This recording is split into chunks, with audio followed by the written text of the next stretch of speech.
Section 1 of A Second Home. The Rue du Tourniquet Saint-Jean, formerly one of the darkest and most tortuous of the streets about the Hôtel de Ville, zigzagged round the little gardens of the Paris prefecture, and ended at the Rue Martroi, exactly at the angle of an old wall now pulled down. Here stood the turnstile to which the street owed its name. It was not removed till 1823, when the municipality built a ballroom on the garden plot adjoining the Hôtel de Ville for the fête given in honour of the Duc d'Angoulême on his return from Spain. The widest part of the Rue du Tourniquet was the end opening into the Rue de la Tixeranderie, and even there it was less than 6 feet across.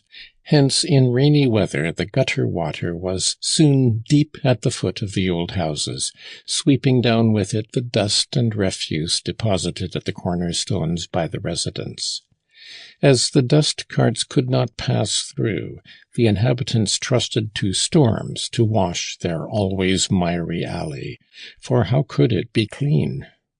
When the summer sun shed its perpendicular rays on Paris like a sheet of gold, but as piercing as the point of a sword, it lighted up the blackness of the street for a few minutes without drying the permanent damp that rose from the ground floor to the first story of these dark and silent tenements. The residents who lighted their lamps at 5 o'clock in the month of June in winter never put them out. To this day the enterprising wayfarer who should approach the Marais along the quays, past the end of the Rue du Chaume, the Rue de l'Homme Armé, des Billettes, and des Deux Portes, all leading to the Rue du Tourniquet, might think he had passed through cellars all the way. Almost all the streets of old Paris, of which ancient chronicles laud the magnificence, were like this damp and gloomy labyrinth, where the antiquaries still find historical curiosities to admire. For instance, on the house then forming the corner where the Rue du Tourniquet joined the Rue de la Tixeranderie, the clamps might still be seen of 2 strong iron rings fixed to the wall, the relics of the chains put up every night by the watch to secure public safety. This house, remarkable for its antiquity, had been constructed in a way that bore witness to the unhealthiness of these old dwellings, for to preserve the ground floor from damp, the arches of the cellars rose about 2 feet above the soil, and the house was entered up 3 outside steps. The door was crowned by a closed arch, of which the keystone bore a female head and some time-eaten arabesques. 3 windows, their sills about 5 feet from the ground, belonged to a small set of rooms looking out on the Rue du Tourniquet, whence they derived their light. These windows were protected by strong iron bars, very wide apart, and ending below in an outward curve like the bars of a baker's window. If any passer-by during the day were curious enough to peep into the 2 rooms forming this little dwelling, he could see nothing, for only under the sun of July could he discern, in the second room, 2 beds hung with green serge, placed side by side under the panelling of an old-fashioned alcove. But in the afternoon, by about 3 o'clock, when the candles were lighted, through the pane of the first room, an old woman might be seen sitting on a stool by the fireplace, where she nursed the fire in a brazier, to simmer a stew such as porters' wives are expert in. A few kitchen utensils hung up against the wall were visible in the twilight. At that hour an old table on trestles, but bare of linen, was laid with pewter spoons and the dish concocted by the old woman. 3 wretched chairs were all the furniture of this room, which was at once the kitchen and the dining-room. Over the chimney-piece were a piece of looking-glass, a tinder-box, 3 glasses, some matches, and a large cracked white jug. Still, the floor, the utensils, the fireplace, all gave a pleasant sense of the perfect cleanliness and thrift that pervaded the dull and gloomy home. The old woman's pale, withered face was quite in harmony with the darkness of the street and the mustiness of the place. As she sat there, motionless in her chair, it might have been thought that she was as inseparable from the house as a snail from its brown shell. Her face, alert, with a vague expression of mischief, was framed in a flat cap made of net, which barely covered her white hair. Her fine grey eyes were as quiet as the street, and the many wrinkles in her face might be compared to the cracks in the walls. Whether she had been born to poverty, or had fallen from some past splendor, she now seemed to have been long resigned to her melancholy existence. From sunrise till dark, excepting when she was getting a meal ready, or with a basket on her arm was out purchasing provisions, the old woman sat in the adjoining room by the further window, opposite a young girl. At any hour of the day the passer-by could see the needle-woman, seated in an old red velvet chair, bending over an embroidery frame and stitching indefatigably. Her mother had a green pillow on her knee and busied herself with hand-made net, but her fingers could move the bobbin but slowly. Her sight was feeble, for on her nose there rested a pair of those antiquated spectacles which keep their place on the nostrils by the grip of a spring.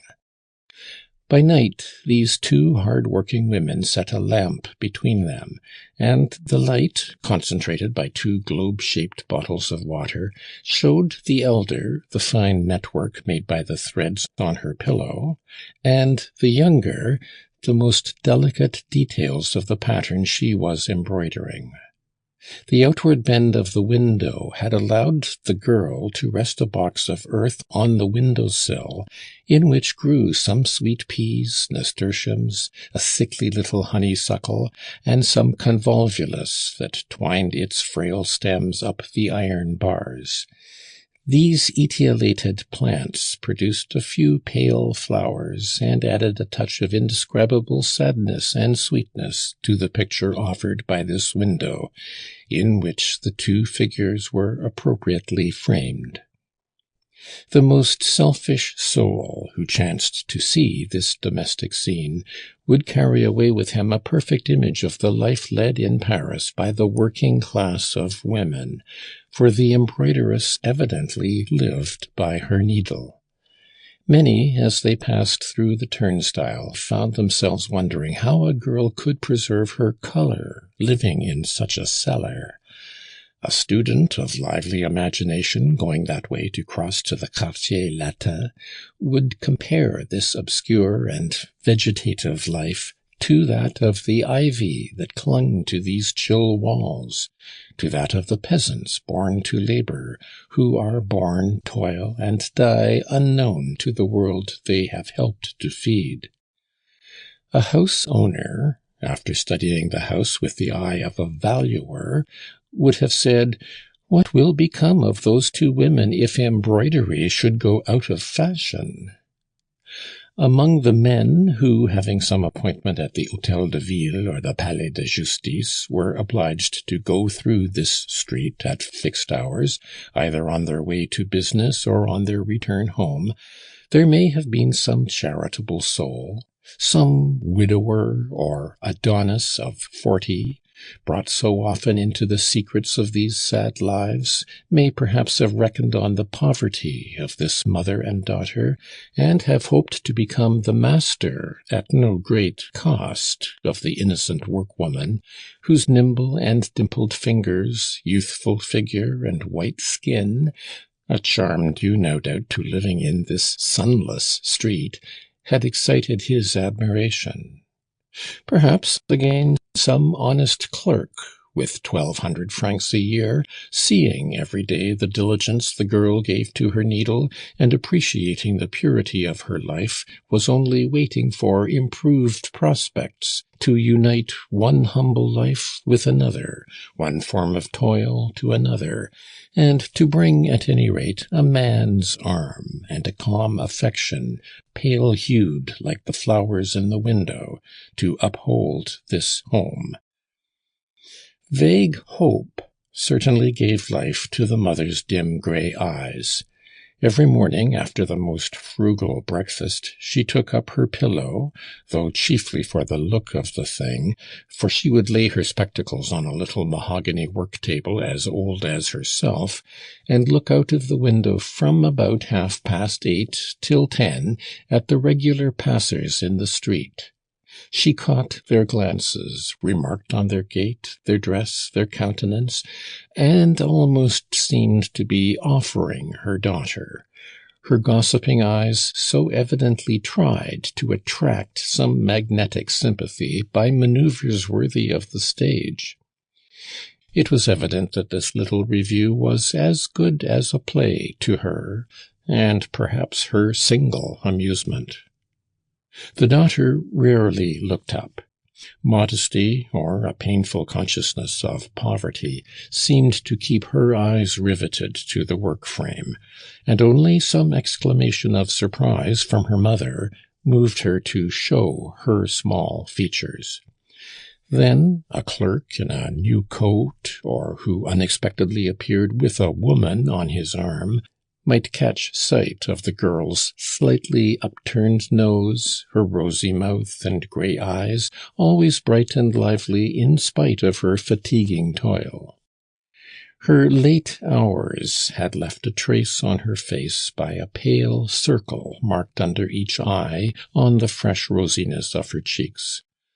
The poor child looked as if she were made for love and cheerfulness, for love, which had drawn 2 perfect arches above her eyelids and had given her such a mass of chestnut hair that she might have hidden under it as under a tent, impenetrable to the lover's eye. For cheerfulness, which gave quivering animation to her nostrils, which carved 2 dimples in her rosy cheeks and made her quick to forget her troubles. Cheerfulness, the blossom of hope, which gave her strength to look out without shuddering on the barren path of life. The girl's hair was always carefully dressed. After the manner of Paris needlewomen, her toilet seemed to her quite complete when she had brushed her hair smooth and tucked up the little short curls that played on each temple in contrast with the whiteness of her skin. The growth of it on the back of her neck was so pretty, and the brown lines so clearly traced, gave such a pleasing idea of her youth and charm, that the observer, seeing her bent over her work and unmoved by any sound, was inclined to think of her as a coquette. Such inviting promise had excited the interest of more than one young man, who turned round in the vain hope of seeing that modest countenance. "Caroline, there is a new face that passes regularly by, and not one of the old ones to compare with it." These words, spoken in a low voice by her mother one August morning in 1815, had vanquished the young needlewoman's indifference, and she looked out on the street. But in vain. The stranger was gone. "Where has he flown to?" said she. "He will come back, no doubt, at 4. I shall see him coming, and will touch your foot with mine. I am sure he will come back. He has been through the street regularly for the last 3 days, but his hours vary. The first day he came by at 6 o'clock. The day before yesterday it was 4. Yesterday as early as 3. I remember seeing him occasionally, some time ago. He is some clerk in the préfet's office who has moved to the Marais. Why," she exclaimed, after glancing down the street, "our gentleman of the brown coat has taken to wearing a wig. How much it alters him!" The gentleman of the brown coat was, it would seem, the individual who commonly closed the daily procession, for the old woman put on her spectacles and took up her work with a sigh, glancing at her daughter with so strange a look that Lafayette himself would have found it difficult to interpret. Admiration, gratitude, a sort of hope for better days, were mingled with pride at having such a pretty daughter. At about 4 in the afternoon, the old lady pushed her foot against Caroline's, and the girl looked up quickly enough to see the new actor, whose regular advent would thenceforth lend variety to the scene. He was tall and thin, and wore black, a man of about 40, with a certain solemnity of demeanour. As his piercing hazel eye met the old woman's dull gaze, he made her quake, for she felt as though he had the gift of reading hearts, or much practice in it, and his presence must surely be as icy as the air of this dank street. Was the dull, sallow complexion of that ominous face due to excess of work, or the result of delicate health? The old woman supplied 20 different answers to this question, but Caroline, next day, discerned the lines of long mental suffering on that brow that was so prompt to frown. The rather hollow cheeks of the unknown bore the stamp of the seal which sorrow sets on its victims, as if to grant them the consolation of common recognition and brotherly union for resistance. Though the girl's expression was at first one of lively but innocent curiosity, it assumed a look of gentle sympathy as the stranger receded from view, like a last relation following in a funeral train. The heat of the weather was so great, and the gentleman was so absent-minded, that he had taken off his hat and forgotten to put it on again as he went down the squalid street. Caroline could see the stern look given to his countenance by the way the hair was brushed from his forehead. The strong impression, devoid of charm, made on the girl by this man's appearance was totally unlike any sensation produced by the other passengers who used the street. For the first time in her life she was moved to pity for someone else than herself and her mother. She made no reply to the absurd conjectures that supplied material for the old woman's provoking volubility, and drew her long needle in silence through the web of stretched net. She only regretted not having seen the stranger more closely, and looked forward to the morrow to form a definite opinion of him. It was the first time, indeed, that a man passing down the street had ever given rise to much thought in her mind. She generally had nothing but a smile in response to her mother's hypotheses, for the old woman looked on every passer-by as a possible protector for her daughter. And if such suggestions, so crudely presented, gave rise to no evil thoughts in Caroline's mind, her indifference must be ascribed to the persistent and unfortunately inevitable toil in which the energies of her sweet youth were being spent, and which would infallibly mar the clearness of her eyes, or steal from her fresh cheeks the bloom that still coloured them. For 2 months or more, the black gentleman, the name they had given him, was erratic in his movements. He did not always come down the Rue du Tourniquet. The old woman sometimes saw him in the evening, when he had not passed in the morning, and he did not come by at such regular hours as the clerks who served Madame Crochard instead of a clock. Moreover, excepting on the first occasion, when his look had given the old mother a sense of alarm, his eyes had never once dwelt on the weird picture of these 2 female gnomes. With the exception of 2 carriage gates and a dark ironmonger's shop, there were in the Rue du Tourniquet only barred windows, giving light to the staircases of the neighbouring houses. Thus the stranger's lack of curiosity was not to be accounted for by the presence of dangerous rivals, and Madame Crochard was greatly piqued to see her black gentleman always lost in thought, his eyes fixed on the ground or straight before him, as though he hoped to read the future in the fog of the Rue du Tourniquet. However, one morning, about the middle of September, Caroline Crochard's roguish face stood out so brightly against the dark background of the room, looking so fresh among the belated flowers and faded leaves that twined round the window bars. The daily scene was gay with such contrasts of light and shade, of pink and white blending with the light material on which the pretty needlewoman was working, and with the red and brown hues of the chairs, that the stranger gazed very attentively at the effects of this living picture. In point of fact, the old woman, provoked by her black gentleman's indifference, had made such a clatter with her bobbins that the gloomy and pensive passer-by was perhaps prompted to look up by the unusual noise. The stranger merely exchanged glances with Caroline, swift, indeed, but enough to effect a certain contact between their souls, and both were aware that they would think of each other. When the stranger came by again at 4 in the afternoon, Caroline recognized the sound of his step on the echoing pavement. They looked steadily at each other, and with evident purpose. His eyes had an expression of kindliness which made him smile, and Caroline colored. The old mother noted them with satisfaction.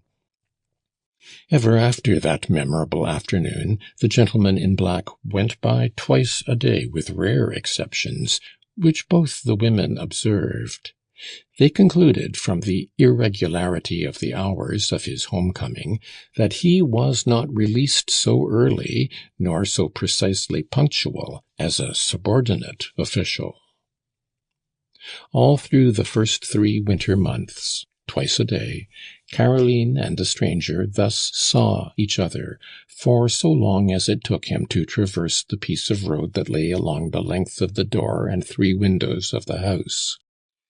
Day after day, this brief interview had the hue of friendly sympathy, which at last had acquired a sort of fraternal kindness. Caroline and the stranger seemed to understand each other from the first, and then, by dint of scrutinizing each other's faces, they learned to know them well. Ere long it came to be, as it were, a visit that the unknown owed to Caroline. If by any chance her gentleman in black went by without bestowing on her the half-smile of his expressive lips, or the cordial glance of his brown eyes, something was missing to her all day. She felt as an old man does to whom the daily study of a newspaper is such an indispensable pleasure that on the day after any great holiday he wanders about quite lost, and seeking, as much out of vagueness as for want of patience, the sheet by which he cheats an hour of life. But these brief meetings had the charm of intimate friendliness quite as much for the stranger as for Caroline. The girl could no more hide a vexation, a grief, or some slight ailment from the keen eye of her appreciative friend than he could conceal anxiety from hers. "He must have had some trouble yesterday," was the thought that constantly arose in the embroideress's mind as she saw some change in the features of the black gentleman. "Oh, he has been working too hard," was a reflection due to another shade of expression which Caroline could discern. The stranger, on his part, could guess when the girl had spent Sunday in finishing a dress, and he felt an interest in the pattern. As quarter-day came near, he could see that her pretty face was clouded by anxiety, and he could guess when Caroline had sat up late at work. But above all, he noticed how the gloomy thoughts that dimmed the cheerful and delicate features of her young face gradually vanished by degrees as their acquaintance ripened. When winter had killed the climbers and plants of her window garden, and the window was kept closed, it was not without a smile of gentle amusement that the stranger observed the concentration of the light within, just at the level of Caroline's head. The very small fire and the frosty red of the two women's faces betrayed the poverty of their home. But if ever his own countenance expressed regretful compassion, the girl proudly met it with assumed cheerfulness. Meanwhile, the feelings that had arisen in their hearts remained buried there, no incident occurring to reveal to either of them how deep and strong they were in the other. They had never even heard the sound of each other's voice. These mute friends were even on their guard against any nearer acquaintance, as though it meant disaster. Each seemed to fear lest it should bring on the other some grief more serious than those they felt tempted to share. Was it shyness or friendship that checked them? Was it a dread of meeting with selfishness, or the odious distrust which sunders all the residents within the walls of a populous city? Did the voice of conscience warn them of approaching danger? It would be impossible to explain the instinct which made them as much enemies as friends, at once indifferent and attached, drawn to each other by impulse and severed by circumstance. Each perhaps hoped to preserve a cherished illusion. It might almost have been thought that the stranger feared lest he should hear some vulgar word from those lips as fresh and pure as a flower, and that Caroline felt herself unworthy of the mysterious personage who was evidently possessed of power and wealth. As to Madame Crochard, that tender mother, almost angry at her daughter's persistent lack of decisiveness, now showed a sulky face to the black gentleman, on whom she had hitherto smiled with a sort of benevolent servility. Never before had she complained so bitterly of being compelled, at her age, to do the cooking. Never had her catarrh and her rheumatism wrung so many groans from her. Finally, she could not, this winter, promise so many ells of net as Caroline had hitherto been able to count on. Under these circumstances, and towards the end of December, at the time when bread was dearest, and that dearth of corn was beginning to be felt which made the year 1816 so hard on the poor, the stranger observed on the features of the girl, whose name was still unknown to him, the painful traces of a secret sorrow which his kindest smiles could not dispel. Before long he saw in Caroline's eyes the dimness attributed to long hours at night. One night, towards the end of the month, the gentleman in black passed down the Rue du Tourniquet at the quite unwonted hour of 1 a.m. The perfect silence allowed of his hearing, before passing the house, the lachrymose voice of the old mother, and Caroline's even sadder tones, mingling with the swish of a shower of sleet.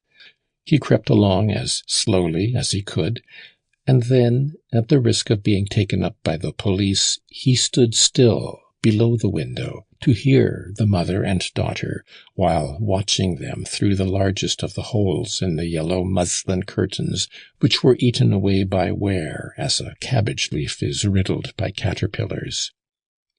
The inquisitive stranger saw a sheet of paper on the table that stood between the two work frames, and on which stood the lamp and the globes filled with water. He at once identified it as a writ. Madame Crochard was weeping, and Caroline's voice was thick and had lost its sweet, caressing tone. "Why be so heartbroken, mother? Monsieur Molyneux will not sell us up or turn us out before I have finished this dress. Only 2 nights more, and I shall take it home to Madame Roquin." "And supposing she keeps you waiting as usual? And will the money for the gown pay the baker too?" The spectator of this scene had long practice in reading faces. He fancied he could discern that the mother's grief was as false as the daughter's was genuine. He turned away, and presently came back. When he next peeped through the hole in the curtain, Madame Crochard was in bed. The young needlewoman, bending over her frame, was embroidering with indefatigable diligence. On the table, with the writ, lay a triangular hunch of bread, placed there, no doubt, to sustain her in the night, and to remind her of the reward of her industry. The stranger was tremulous with pity and sympathy. He threw his purse in through a cracked pane, so that it should fall at the girl's feet, and then, without waiting to enjoy her surprise, he escaped, his cheeks tingling. Next morning the shy and melancholy stranger went past with a look of deep preoccupation, but he could not escape Caroline's gratitude. She had opened her window, and affected to be digging in the square window box buried in snow, a pretext of which the clumsy ingenuity plainly told her benefactor that she had been resolved not to see him only through the pane. Her eyes were full of tears as she bowed her head, as much as to say to her benefactor, "I can only repay you from my heart." But the gentleman in black affected not to understand the meaning of this sincere gratitude. In the evening, as he came by, Caroline was busy mending the window with a sheet of paper, and she smiled at him, showing her row of pearly teeth like a promise. Thenceforth the stranger went another way, and was no more seen in the Rue du Tourniquet. It was one day early in the following May that, as Caroline was giving the roots of the honeysuckle a glass of water, one Saturday morning, she caught sight of a narrow strip of cloudless blue between the black lines of houses, and said to her mother, "Mamma, we must go tomorrow for a trip to Montmorency." She had scarcely uttered the words in a tone of glee, when the gentleman in black came by, sadder and more dejected than ever. Caroline's innocent and ingratiating glance might have been taken for an invitation. And in fact, on the following day, when Madame Crochard, dressed in a pelisse of claret-coloured merinos, a silk bonnet, and striped shawl of an imitation Indian pattern, came out to choose seats in a chaise at the corner of the Rue du Faubourg Saint-Denis and the Rue d'Enghien, there she found her unknown standing, like a man waiting for his wife. A smile of pleasure lighted up the stranger's face when his eye fell on Caroline, her neat feet shod in plum-coloured prunella gaiters, and her white dress tossed by a breeze that would have been fatal to an ill-made woman, but which displayed her graceful form. Her face, shaded by a rice-straw bonnet lined with pink silk, seemed to beam with a reflection from heaven. Her broad plum-coloured belt set off a waist he could have spanned. Her hair, parted in 2 brown bands over a forehead as white as snow, gave her an expression of innocence which no other feature contradicted. Enjoyment seemed to have made Caroline as light as the straw of her hat. But when she saw the gentleman in black, radiant hope suddenly eclipsed her bright dress and her beauty. The stranger, who appeared to be in doubt, had not perhaps made up his mind to be the girl's escort for the day, till this revelation of the delight she felt on seeing him.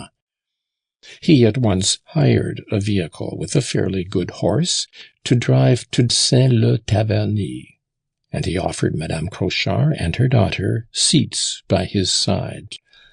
The mother accepted without ado, but presently, when they were already on the way to Saint-Denis, she was by way of having scruples, and made a few civil speeches as to the possible inconvenience two women might cause their companion.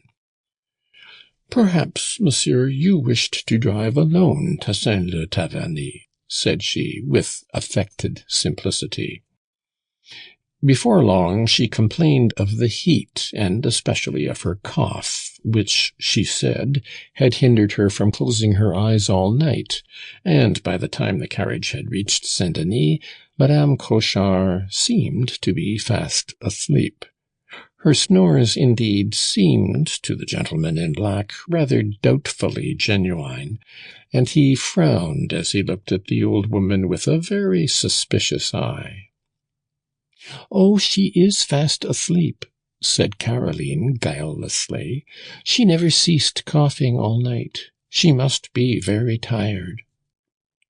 Her companion made no reply, but he looked at the girl with a smile that seemed to say, "Poor child, you little know your mother." However, in spite of his distrust, as the chaise made its way down the long avenue of poplars leading to Aubonne, the stranger thought that Madame Crochard was really asleep. Perhaps he did not care to inquire how far her slumbers were genuine or feigned. Whether it were that the brilliant sky, the pure country air, and the heady fragrance of the first green shoots of the poplars, the catkins of willow, and the flowers of the blackthorn had inclined his heart to open like all the nature around him, or that any long restraint was too oppressive while Caroline's sparkling eyes responded to his own, the gentleman in black entered on a conversation with his young companion, as aimless as the swaying of the branches in the wind, as devious as the flitting of the butterflies in the azure air, as illogical as a melodious murmur of the fields, and, like it, full of mysterious love. At that season is not the rural country as tremulous as a bride that has donned her marriage robe? Does it not invite the coldest soul to be happy? What heart could remain unthawed, and what lips could keep its secret on leaving the gloomy streets of the Marais for the first time since the previous autumn, and entering the smiling and picturesque valley of Montmorency, on seeing it in the morning light, its endless horizons receding from view, and then lifting a charmed gaze to eyes which expressed no less infinitude, mingled with love?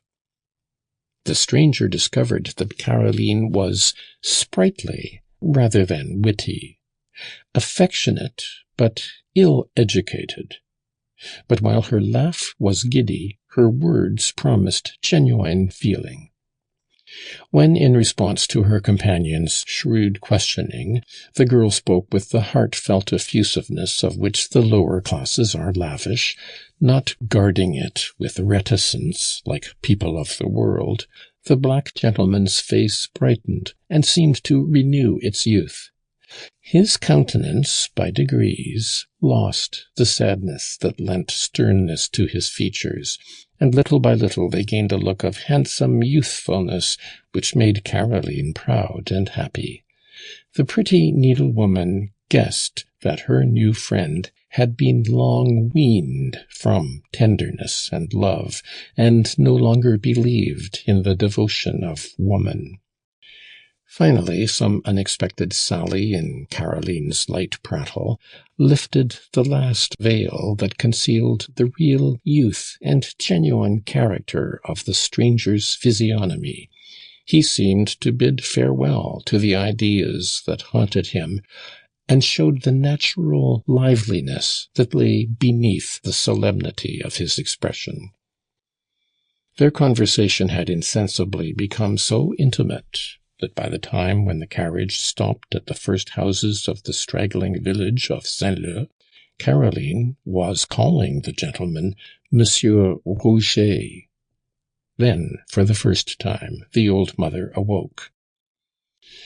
"Caroline, she has heard everything," said Rouget suspiciously in the girl's ear.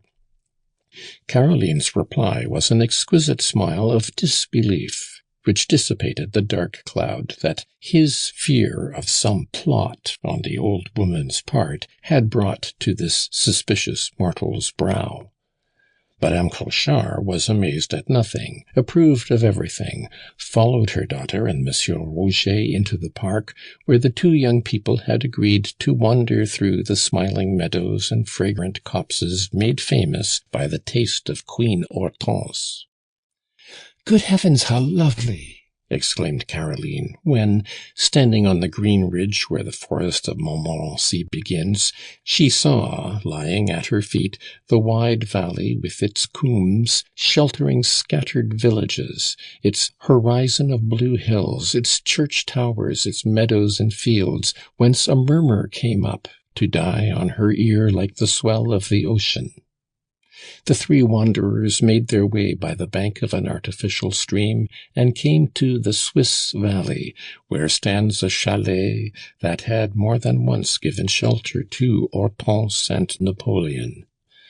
When Caroline had seated herself with pious reverence on the mossy wooden bench where kings and princesses and the emperor had rested, Madame Crochard expressed a wish to have a nearer view of a bridge that hung across between two rocks at some little distance, and bent her steps towards that rural curiosity, leaving her daughter in Monsieur Rouget's care, though telling them that she would not go out of sight. "What, poor child," cried Rouget, "have you never longed for wealth and the pleasures of luxury? Have you never wished that you might wear the beautiful dresses you embroider?" "It would not be the truth, Monsieur Rouget, if I were to tell you that I never think how happy people must be who are rich. Oh, yes, I often fancy, especially when I am going to sleep, how glad I should be to see my poor mother no longer compelled to go out, whatever the weather, to buy our little provisions at her age. I should like her to have a servant who, every morning before she was up, would bring her up her coffee, nicely sweetened with white sugar.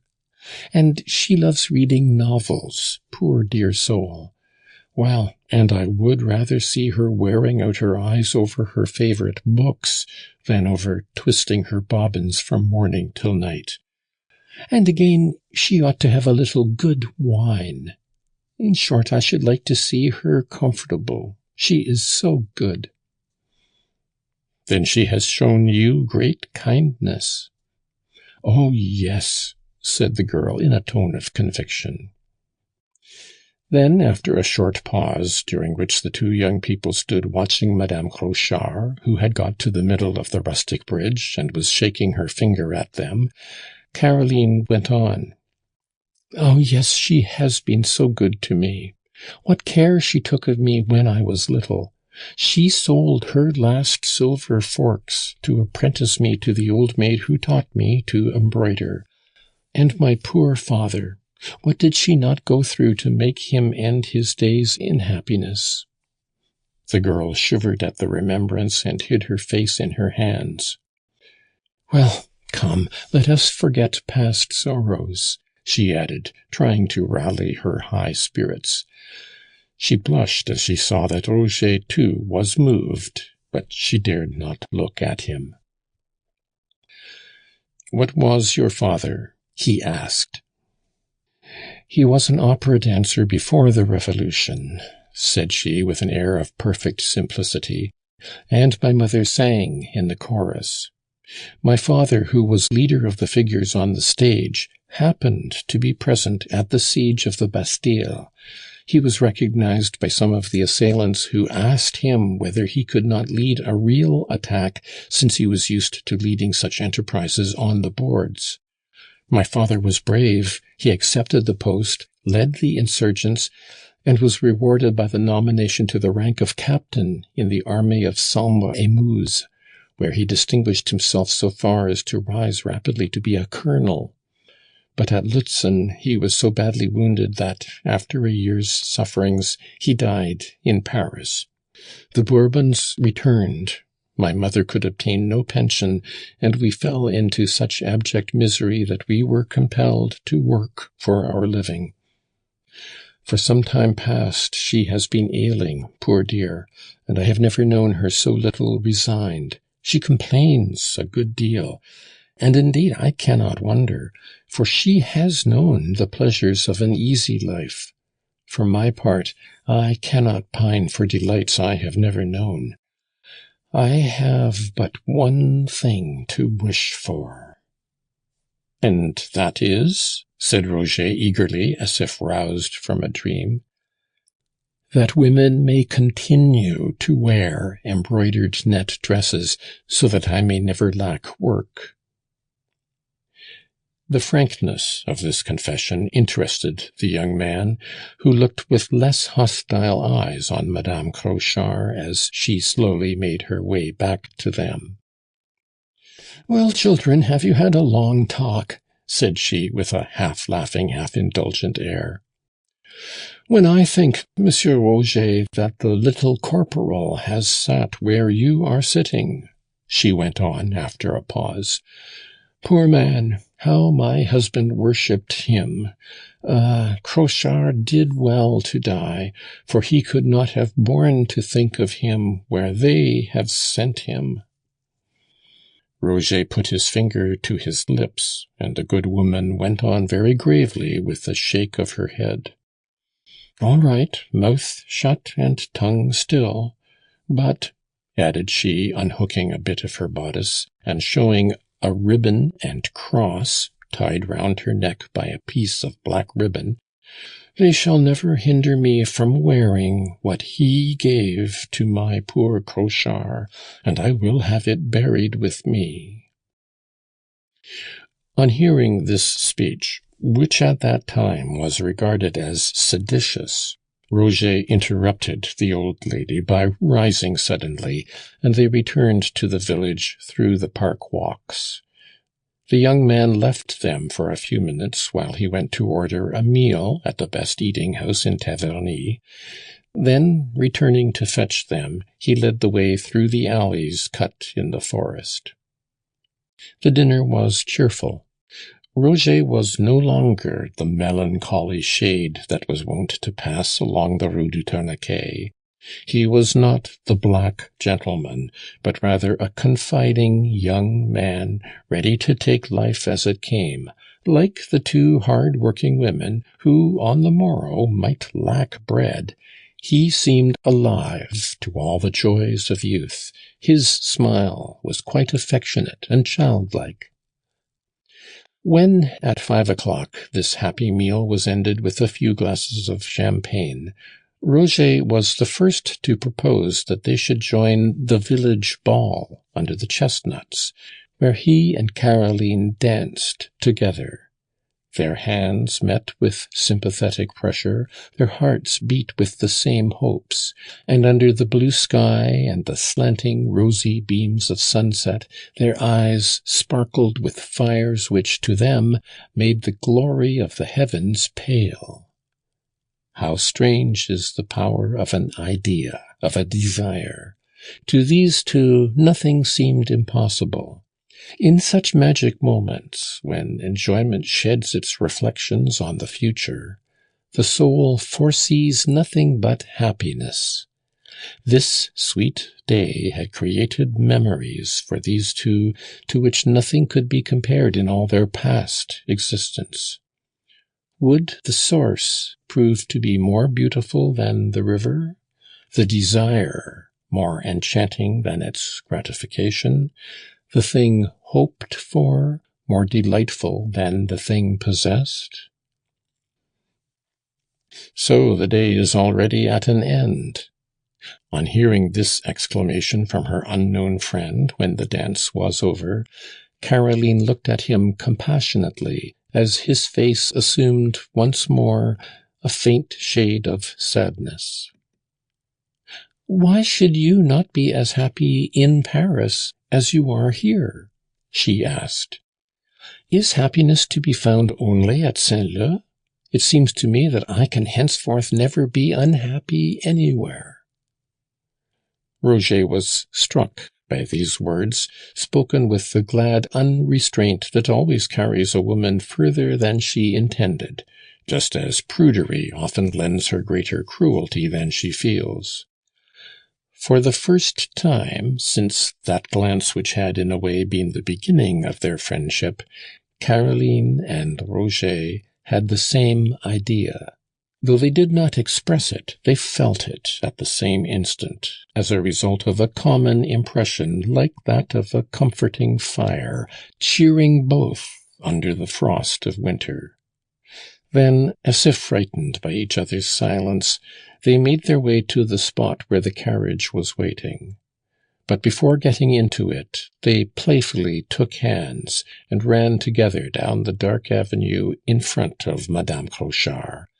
When they could no longer see the white net cap, which showed as a speck through the leaves where the old woman was, "Caroline," said Roger in a tremulous voice and with a beating heart.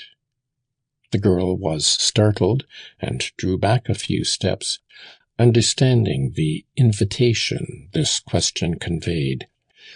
However, she held out her hand, which was passionately kissed, but which she hastily withdrew, for by standing on tiptoe she could see her mother. Madame Crochard affected blindness, as if, with the reminiscence of her old parts, she was only required to figure as a supernumerary. End of section 1. Section 2. The adventures of these two young people were not continued in the Rue du Tourniquet. To see Roger and Caroline once more, we must leap into the heart of modern Paris, where, in some of the newly built houses, there are apartments that seem made on purpose for newly married couples to spend their honeymoon in. There the paper and paint are as fresh as the bride and bridegroom, and the decorations are in blossom like their love. Everything is in harmony with youthful notions and ardent wishes. Halfway down the Rue Taitbout, in a house whose stone walls were still white, where the columns of the hall and the doorway were as yet spotless, and the inner walls shone with the neat painting which our recent intimacy with English ways had brought into fashion, there was, on the second floor, a small set of rooms fitted by the architect as though he had known what their use would be. A simple airy anteroom with a stucco dado formed an entrance into a drawing-room and a dining-room. Out of the drawing-room opened a pretty bedroom with a bathroom beyond. Every chimney-shelf had over it a fine mirror elegantly framed. The doors were crowded with arabesques in good taste, and the cornices were in the best style. Any amateur would have discerned there the sense of distinction and decorative fitness which mark the work of modern French architects. For above a month, Caroline had been at home in this apartment, furnished by an upholsterer who submitted to an artist's guidance. A short description of the principal room will suffice to give us an idea of the wonders it offered to Caroline's delighted eyes when Roger installed her there. Hangings of grey stuff trimmed with green silk adorned the walls of her bedroom. The seats, covered with light-coloured woolen sateen, were of easy and comfortable shapes, and in the latest fashion. A chest of drawers of some simple wood, inlaid with lines of a darker hue, contained the treasures of the toilet. A writing table to match served for inditing love letters on scented paper. The bed with antique draperies could not fail to suggest thoughts of love by its soft hangings of elegant muslin. The window curtains of drab silk with green fringe were always half drawn to subdue the light. A bronze clock represented Love crowning Psyche, and a carpet of Gothic design on a red ground set off the other accessories of this delightful retreat. There was a small dressing-table in front of a long glass, and here the needlewoman sat, out of patience with Plaisir, the famous hairdresser. "Do you think you will have done to-day?" said she. "Your hair is so long and so thick, madame," replied Plaisir. Caroline could not help smiling. The man's flattery had no doubt revived in her mind the memory of the passionate praises lavished by her lover on the beauty of her hair, which he delighted in. The hairdresser having done, a waiting maid came and held counsel with her as to the dress in which Roger would like best to see her. It was the beginning of September 1816, and the weather was cold. She chose a green grenadine trimmed with chinchilla. As soon as she was dressed, Caroline flew into the drawing-room and opened a window, out of which she stepped onto the elegant balcony that adorned the front of the house. There she stood, with her arms crossed, in a charming attitude, not to show herself to the admiration of the passers-by and see them turn to gaze at her, but to be able to look out on the boulevard at the bottom of the Rue Taitbout. This side view, really very comparable to the peephole made by actors in the drop scene of a theatre, enabled her to catch a glimpse of numbers of elegant carriages and a crowd of persons swept past with the rapidity of ombre chinoise. Not knowing whether Roger would arrive in a carriage or on foot, the needlewoman from the Rue du Tourniquet looked by turns at the foot-passengers and at the tilburys, light cabs introduced into Paris by the English. Expressions of refractoriness and of love passed by turns over her youthful face, when, after waiting for a quarter of an hour, neither her keen eye nor her heart had announced the arrival of him whom she knew to be due. What disdain, what indifference were shown on her beautiful features for all the other creatures who were bustling like ants below her feet. Her grey eyes, sparkling with fun, now positively flamed. Given over to her passion, she avoided admiration with as much care as the proudest devote to encouraging it when they drive about Paris, certainly feeling no care as to whether her fair countenance leaning over the balcony, or her little foot between the bars, and the picture of her bright eyes and delicious turned-up nose, would be effaced or no from the minds of the passers-by who admired them. She saw but one face, and had but one idea. When the spotted head of a certain bay horse happened to cross the narrow strip between the two rows of houses, Caroline gave a little shiver and stood on tiptoe, in hope of recognizing the white traces and the colour of the tilbury. It was he. Roger turned the corner of the street, saw the balcony, whipped the horse, which came up at a gallop and stopped at the bronze-green door that he knew as well as his master did.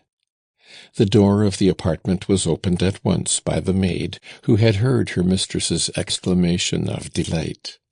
Roger rushed up to the drawing-room, clasped Caroline in his arms, and embraced her with the effusive feeling natural when two beings who love each other rarely meet.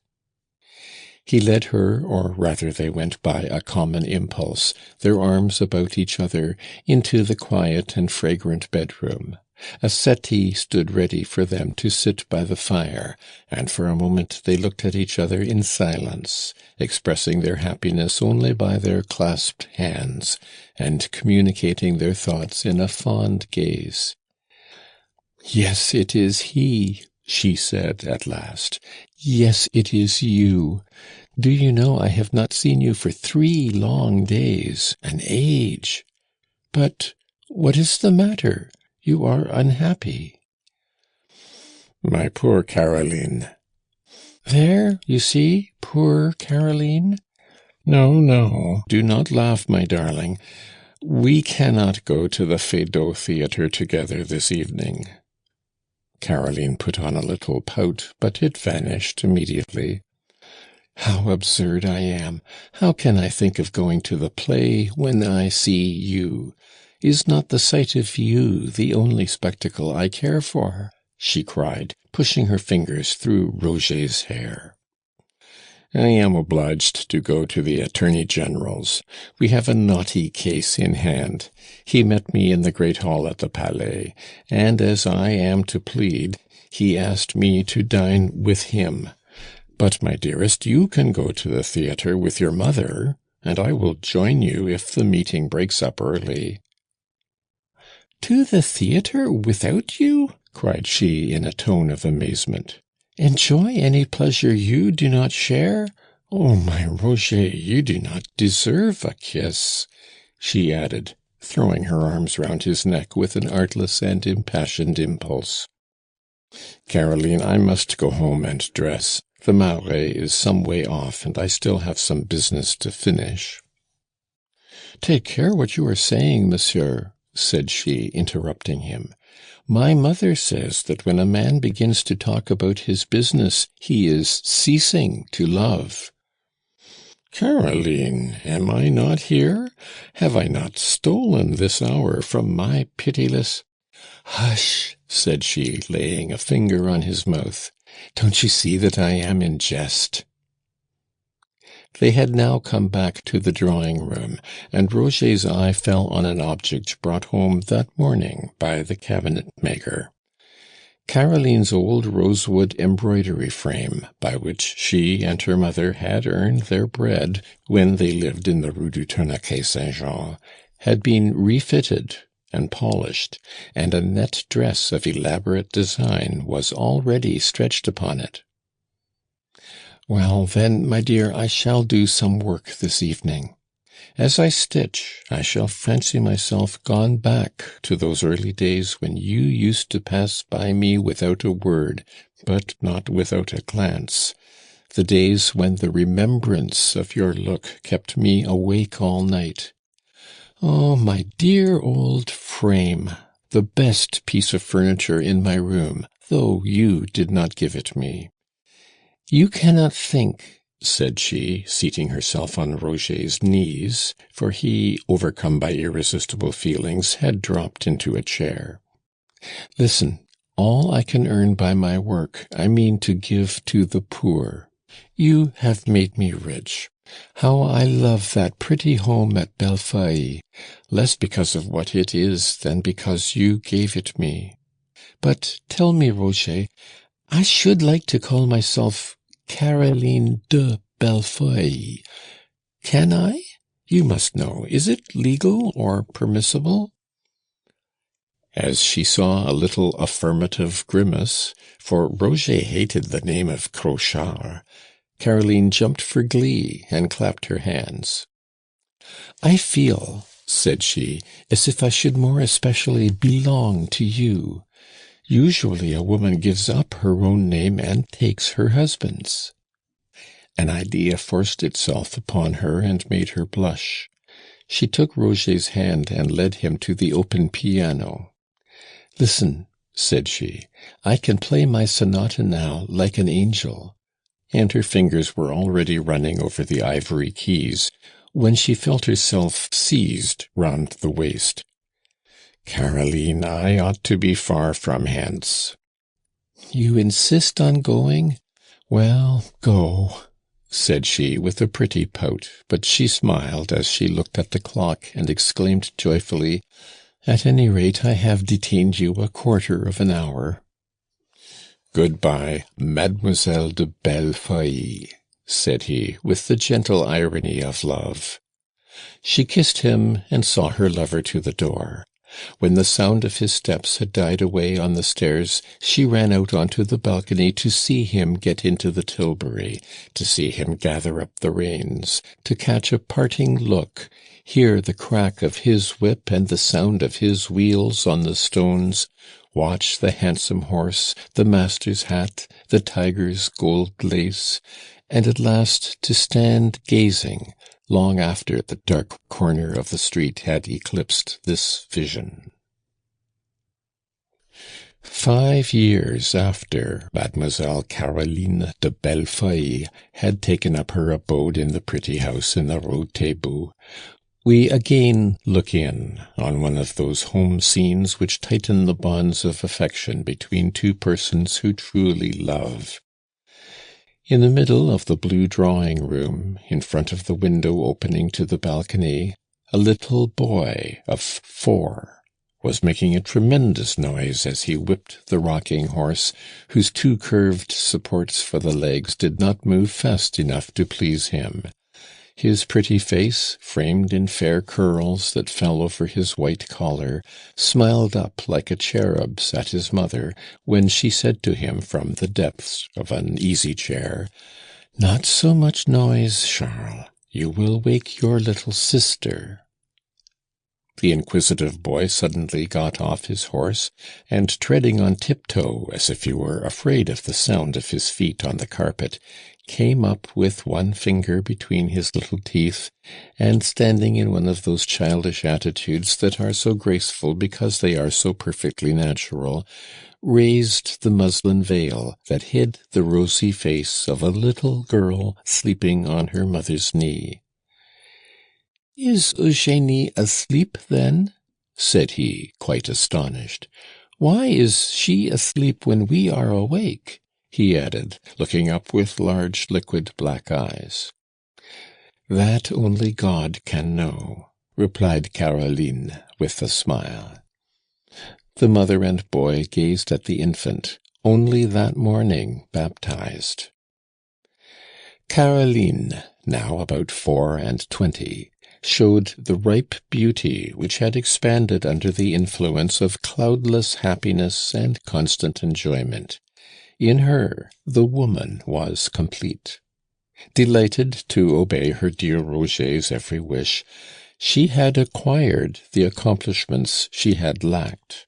She played the piano fairly well, and sang sweetly.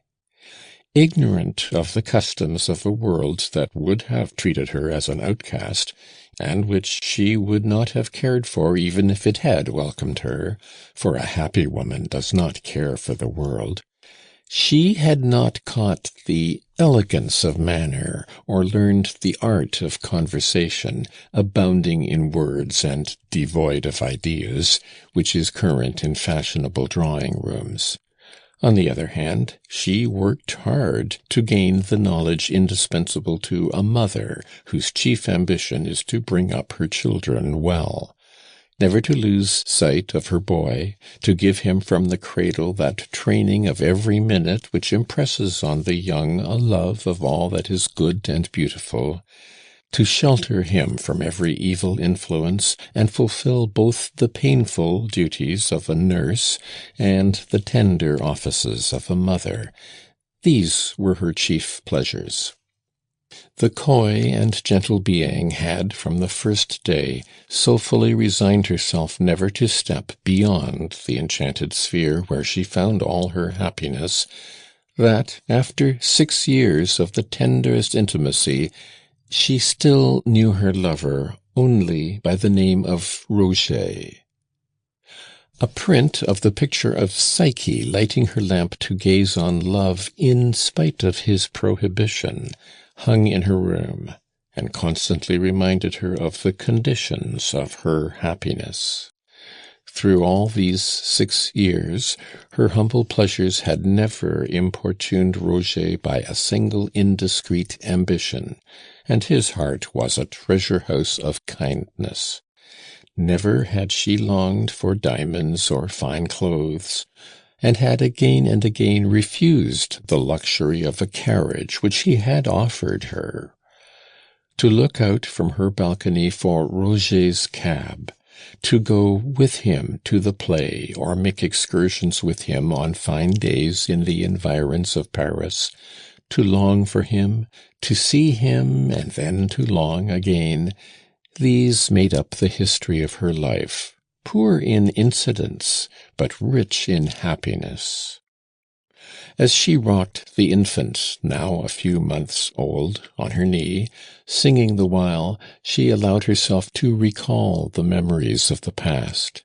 She lingered more especially on the months of September, when Roger was accustomed to take her to Bellefeuille and spend the delightful days which seemed to combine the charms of every season. Nature is equally prodigal of flowers and fruit. The evenings are mild, the mornings bright, and a blaze of summer often returns after a spell of autumn gloom. During the early days of their love, Caroline had ascribed the even mind and gentle temper, of which Roger gave her so many proofs, to the rarity of their always longed-for meetings, and to their mode of life, which did not compel them to be constantly together, as a husband and wife must be. But now she could remember, with rapture, that, tortured by foolish fears, she had watched him with trembling during their first stay on this little estate in the Gâtinais. Vain suspiciousness of love. Each of these months of happiness had passed like a dream in the midst of joys which never rang false. She had always seen that kind creature with a tender smile on his lips, a smile that seemed to mirror her own. As she called up these vivid pictures, her eyes filled with tears. She thought she could not love him enough, and was tempted to regard her ambiguous position as a sort of tax levied by fate on her love. Finally, invincible curiosity led her to wonder, for the 1000th time, what events they could be that led so tender a heart as Roger's to find his pleasure in clandestine and illicit happiness. She invented 1,000 romances on purpose, really to avoid recognizing the true reason, which she had long suspected but tried not to believe in. She rose, and carrying the baby in her arms, went into the dining-room to superintend the preparations for dinner. It was the 6th of May, 1822, the anniversary of the excursion to the Park of Saint-Leu, which had been the turning point of her life. Each year it had been marked by heartfelt rejoicing. Caroline chose the linen to be used and arranged the dessert. Having attended with joy to these details, which touched Roger, she placed the infant in her pretty cot and went out to the balcony, whence she presently saw the carriage which her friend, as he grew to riper years, now used instead of the smart tilbury of his youth. After submitting to the first fire of Caroline's embraces and the kisses of the little rogue who addressed him as Papa, Roger went to the cradle, looked at his little sleeping daughter, kissed her forehead, and then took out of his pocket a document covered with black writing. "Caroline," said he, "here is the marriage portion of Mademoiselle Eugénie de Bellefeuille." The mother gratefully took the paper, a deed of gift of securities in the state funds. "But why," said she, "have you given Eugénie 3,000 francs a year, and Charles no more than 1,500? "Charles, my love, will be a man," replied he. 1,500 francs are enough for him. With so much for certain, a man of courage is above poverty. And if by chance your son should turn out a nonentity, I do not wish him to be able to play the fool. If he is ambitious, this small income will give him a taste for work. Eugénie is a girl. She must have a little fortune." The father then turned to play with his boy, whose effusive affection showed the independence and freedom in which he was brought up. No sort of shyness between the father and child interfered with the charm which rewards a parent for his devotion, and the cheerfulness of the little family was as sweet as it was genuine. In the evening a magic lantern displayed its illusions and mysterious pictures on a white sheet, to Charles's great surprise, and more than once the innocent child's heavenly rapture made Caroline and Roger laugh heartily. Later, when the little boy was in bed, the baby woke and craved its limpid nourishment. By the light of a lamp in the chimney corner, Roger enjoyed the scene of peace and comfort, and gave himself up to the happiness of contemplating the sweet picture of the child clinging to Caroline's white bosom as she sat, as fresh as a newly opened lily, while her hair fell in long brown curls that almost hid her neck. The lamplight enhanced the grace of the young mother, shedding over her, her dress, and the infant, the picturesque effects of strong light and shadow. The calm and silent woman's face struck Roger as 1,000 times sweeter than ever, and he gazed tenderly at the rosy pouting lips, from which no harsh word had ever been heard. The very same thought was legible in Caroline's eyes, as she gave a sidelong look at Roger, either to enjoy the effect she was producing on him, or to see what the end of the evening was to be. He, understanding the meaning of this cunning glance, said with assumed regret, "I must be going. I have a serious case to be finished, and I am expected at home. Duty before all things, don't you think so, my darling?" Caroline looked him in the face with an expression at once sad and sweet, with the resignation which does not, however, disguise the pangs of a sacrifice. "Good-bye, then," said she. "Go, for if you stay an hour longer, I cannot so lightly bear to set you free." "My dearest," said he with a smile, "I have 3 days' holiday, and am supposed to be 20 leagues away from Paris." A few days after this anniversary of the 6th of May, Mademoiselle de Bellefeuille hurried off one morning to the Rue Saint-Louis in the Marais, only hoping she might not arrive too late at a house where she commonly went once a week.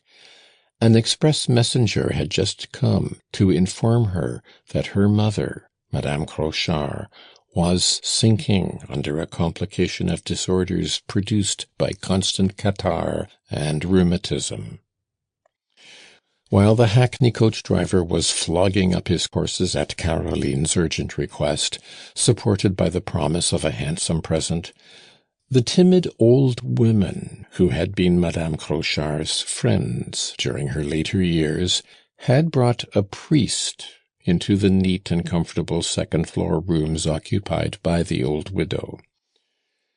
Madame Crochard's maid did not know that the pretty lady at whose house her mistress so often dined was her daughter, and she was one of the first to suggest the services of a confessor, in the hope that this priest might be at least as useful to herself as to the sick woman.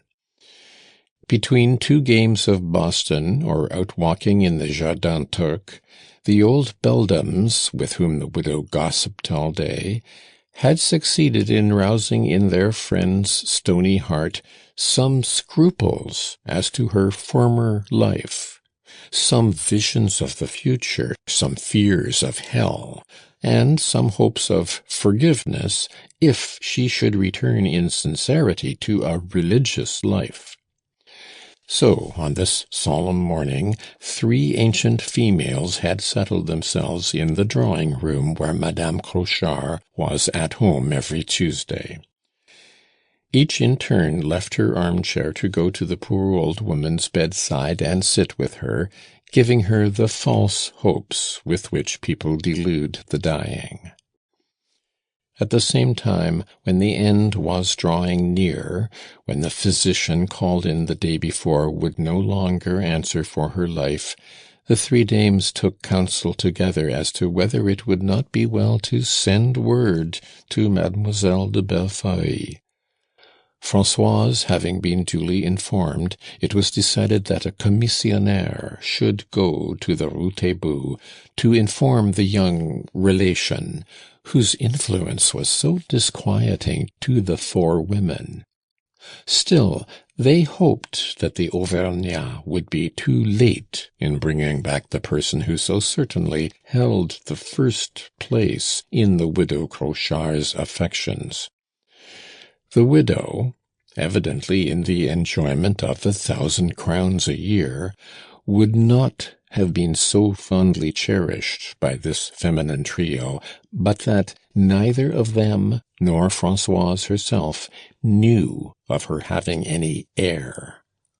The wealth enjoyed by Mademoiselle de Bellefeuille, whom Madame Crochard, in obedience to the traditions of the older opera, never allowed herself to speak of by the affectionate name of daughter, almost justified the four women in their scheme of dividing among themselves the old woman's pickings. Presently the one of these three Sibyls who kept guard over the sick woman came shaking her head at the other anxious two, and said, "It is time we should be sending for the Abbé Fontanon. In another 2 hours she will neither have the wit nor the strength to write a line." Thereupon the toothless old cook went off, and returned with a man wearing a black gown. A low forehead showed a small mind in this priest, whose features were mean. His flabby fat cheeks and double chin betrayed the easy-going egotist. His powdered hair gave him a pleasant look till he raised his small brown eyes, prominent under a flat forehead, and not unworthy to glitter under the brows of a Tartar. "Monsieur l'Abbé," said Françoise, "I thank you for all your advice, but believe me, I have taken the greatest care of the dear soul." But the servant, with her dragging step and woebegone look, was silent when she saw that the door of the apartment was open, and that the most insinuating of the three dowagers was standing on the landing to be the first to speak with the confessor.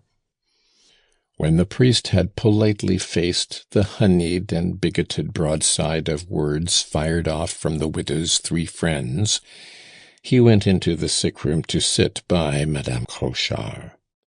Decency and some sense of reserve compelled the three women and old Françoise to remain in the sitting-room, and to make such grimaces of grief as are possible in perfection only to such wrinkled faces. "Oh, is it not ill luck?" cried Françoise, heaving a sigh. "This is the 4th mistress I have buried. The first left me 100 francs a year, the second a sum of 50 crowns, and the third 1,000 crowns down. After 30 years' service, that is all I have to call my own." The woman took advantage of her freedom to come and go, to slip into a cupboard, whence she could hear the priest. "I see with pleasure, daughter," said Fontanon, "that you have pious sentiments. You have a sacred relic round your neck." Madame Crochard, with a feeble vagueness, which seemed to show that she had not all her wits about her, pulled out the imperial cross of the Legion of Honor. The priest started back at seeing the emperor's head. He went up to the penitent again, and she spoke to him, but in such a low tone that for some minutes Françoise could hear nothing. "Woe upon me!" cried the old woman suddenly. "Do not desert me. What, Monsieur l'Abbé, do you think I shall be called to account for my daughter's soul?" The abbe spoke too low, and the partition was too thick for Françoise to hear the reply. "Alas," sobbed the woman, "the wretch has left me nothing that I can bequeath. When he robbed me of my dear Caroline, he parted us, and only allowed me 3,000 francs a year, of which the capital belongs to my daughter." "Madame has a daughter, and nothing to live on but an annuity," shrieked Françoise, bursting into the drawing-room. The three old crones looked at each other in dismay. One of them, whose nose and chin nearly met, with an expression that betrayed a superior type of hypocrisy and cunning, winked her eyes, and as soon as Françoise's back was turned, she gave her friends a nod, as much as to say, "That slut is too knowing by half. Her name has figured in 3 wills already." So the 3 old dames sat on. However, the abbe presently came out, and at a word from him the witches scuttered down the stairs at his heels, leaving Françoise alone with her mistress. Madame Crochard, whose sufferings increased in severity, rang, but in vain, for this woman, who only called out, "Coming, coming, in a minute." The doors of cupboards and wardrobes were slamming, as though Françoise were hunting high and low for a lost lottery ticket. Just as this crisis was at a climax, Mademoiselle de Bellefeuille came to stand by her mother's bed, lavishing tender words on her. "Oh, my dear mother, how criminal I have been! You are ill, and I did not know it. My heart did not warn me. However, here I am. Caroline—" "What is it?" "They fetched a priest." "But send for a doctor, bless me!" cried Mademoiselle de Bellefeuille. "Françoise, a doctor! How is it that these ladies never sent for a doctor?" "They sent for a priest," repeated the old woman with a gasp. "She is so ill, and no soothing draught, nothing on her table." The mother made a vague sign which Caroline's watchful eye understood, for she was silent to let her mother speak. "They brought a priest to hear my confession, as they said. Beware, Caroline," cried the old woman with an effort. "The priest made me tell him your benefactor's name." "But who can have told you, poor mother?" The old woman died, trying to look knowingly cunning. If Mademoiselle de Bellefeuille had noted her mother's face, she might have seen what no one ever will see, death laughing. To enter into the interests that lay beneath this introduction to my tale, we must for a moment forget the actors in it and look back at certain previous incidents, of which the last was closely concerned with the death of Madame Crochard. The 2 parts will then form a whole, a story which, by a law peculiar to life in Paris, was made up of 2 distinct sets of actions. End of section 2. Section 3. Towards the close of the month of November 1805, a young barrister, aged about 26, was going down the stairs of the hotel where the High Chancellor of the Empire resided, at about 3 o'clock one morning.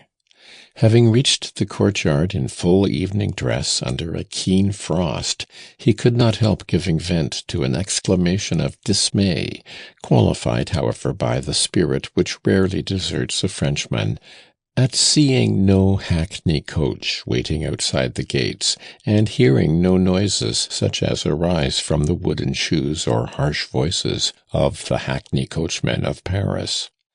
The occasional pawing of the horses of the Chief Justice's carriage, the young man having left him still playing bouillotte with Cambacérès.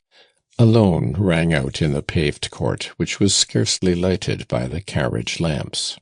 Suddenly the young lawyer felt a friendly hand on his shoulder, and turning round, found himself face to face with the judge, to whom he bowed. As the footman let down the steps of his carriage, the old gentleman, who had served the convention, suspected the junior's dilemma. "All cats are grey in the dark," said he good-humouredly. "The Chief Justice cannot compromise himself by putting a pleader in the right way, especially," he went on, "when the pleader is the nephew of an old colleague, one of the lights of the Grand Council of State which gave France the Napoleonic Code." At a gesture from the Chief Magistrate of France under the Empire, the foot-passenger got into the carriage. "Where do you live?" asked the great man, before the footman who awaited his orders had closed the door. "Quai des Augustins, monseigneur." The horses started, and the young man found himself alone with the minister, to whom he had vainly tried to speak before and after the sumptuous dinner given by Cambacérès. In fact, the great man had evidently avoided him throughout the evening. "Well, Monsieur de Granville, you are on the high road." "So long as I sit by your Excellency's side." "Nay, I am not jesting," said the minister. "You were called 2 years since, and your defence in the case of Simeuse and Haute-Serre had raised you high in your profession." "I had supposed that my interest in those unfortunate émigrés had done me no good." "You are still very young," said the great man gravely. "But the High Chancellor," he went on after a pause, "was greatly pleased with you this evening. Get a judgeship in the lower courts. We want men. The nephew of a man in whom Cambacérès and I take great interest must not remain in the background for lack of encouragement. Your uncle helped us to tide over a very stormy season, and services of that kind are not forgotten." The minister sat silent for a few minutes. "Before long," he went on, "I shall have 3 vacancies open in the lower courts and in the imperial court in Paris. Come to see me, and take the place you prefer. Till then, work hard, but do not be seen at my receptions. In the first place, I am overwhelmed with work, and besides that, your rivals may suspect your purpose and do you harm with the patron. Cambacérès and I, by not speaking a word to you this evening, have averted the accusation of favoritism." As the great man ceased speaking, the carriage drew up on the Quai des Augustins. The young lawyer thanked his generous patron for the 2 lifts he had conferred on him, and then knocked at his door pretty loudly, for the bitter wind blew cold about his calves. At last the old lodge-keeper pulled up the latch, and as the young man passed his window, called out in a hoarse voice, "Monsieur Granville, here is a letter for you." The young man took the letter, and, in spite of the cold, tried to identify the writing by the gleam of a dull lamp fast dying out. "From my father!" he exclaimed, as he took his bedroom candle, which the porter at last had lighted, and he ran up to his room to read the following epistle. "Set off by the next mail, and if you can get here soon enough, your fortune is made. Mademoiselle Angélique Bontemps has lost her sister. She is now an only child, and as we know, she does not hate you. Madame Bontemps can now leave her about 40,000 francs a year, besides whatever she may give her when she marries. I have prepared the way. Our friends will wonder to see a family of old nobility allying itself to the Bontons.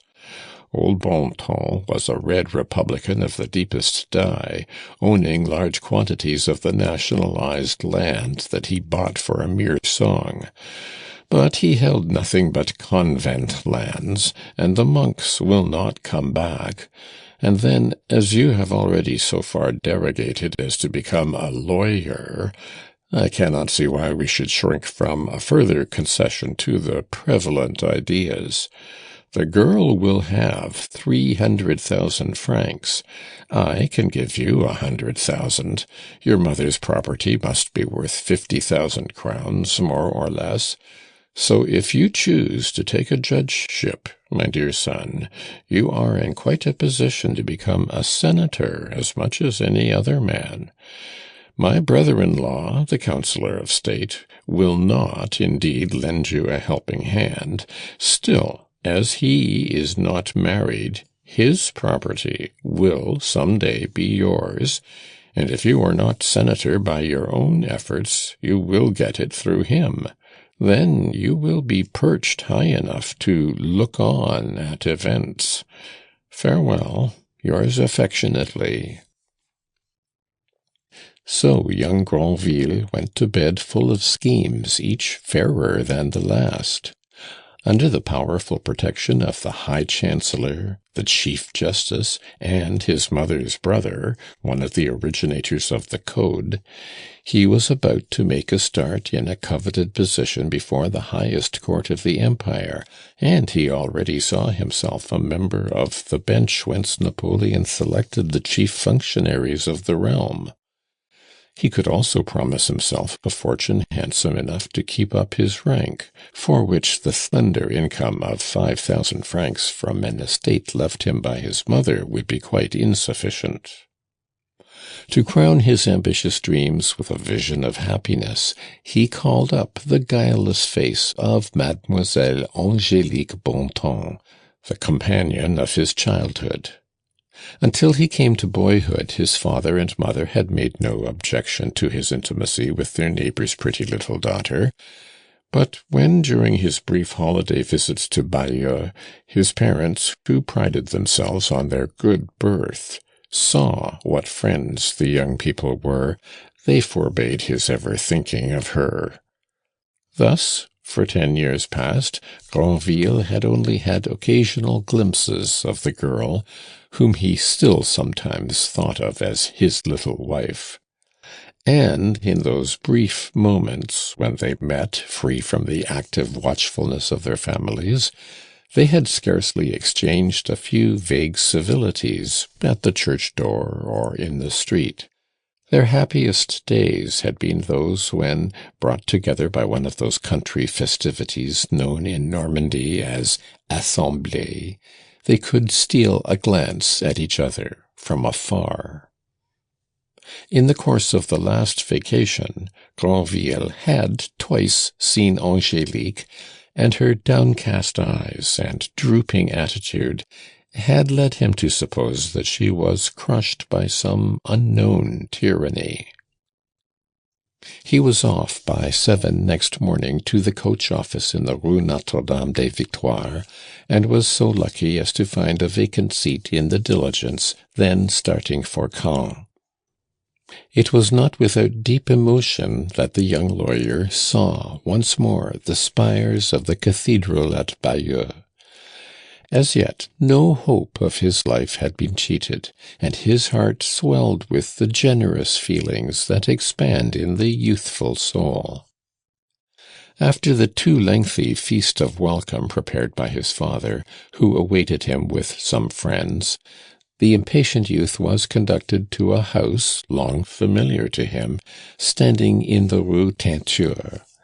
His heart beat high when his father, still known in the town of Bayeux as the Comte de Granville, knocked loudly at the carriage gate off which the green paint was dropping in scales.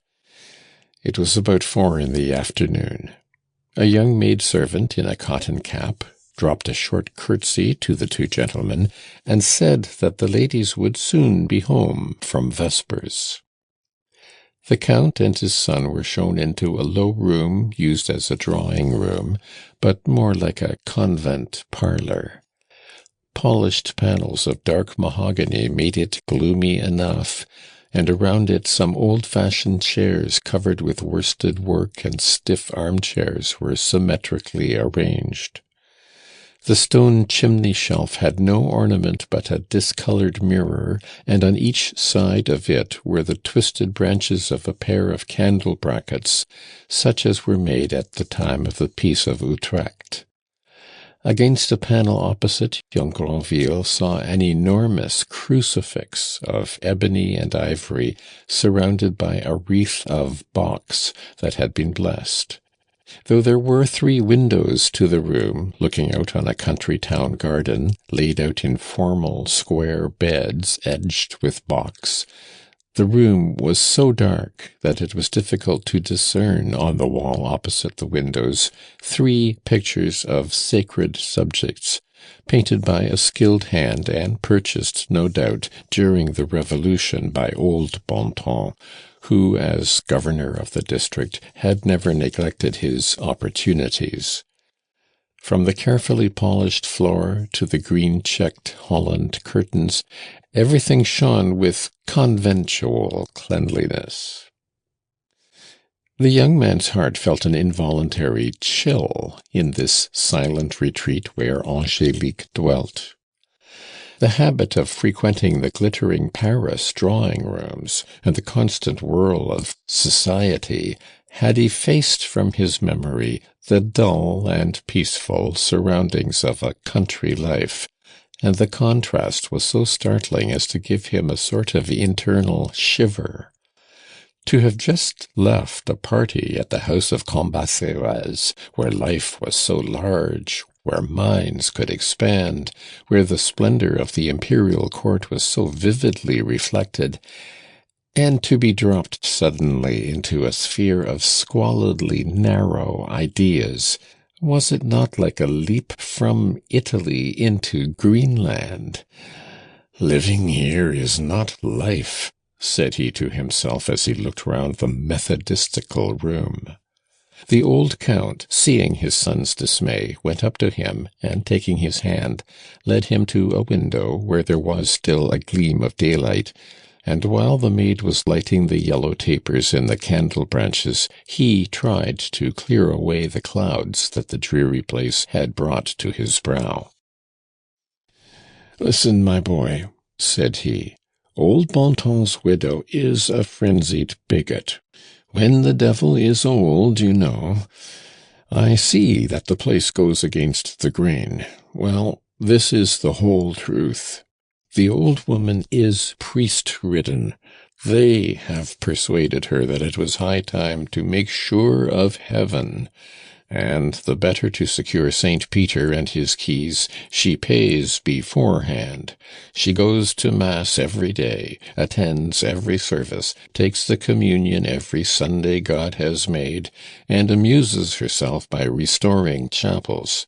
She has given so many ornaments and albs and chasubles, she has crowned the canopy with so many feathers, that on the occasion of the last Corpus Christi procession as great a crowd came together as to see a man hanged, just to stare at the priests in their splendid dresses, and all the vessels re-gilt.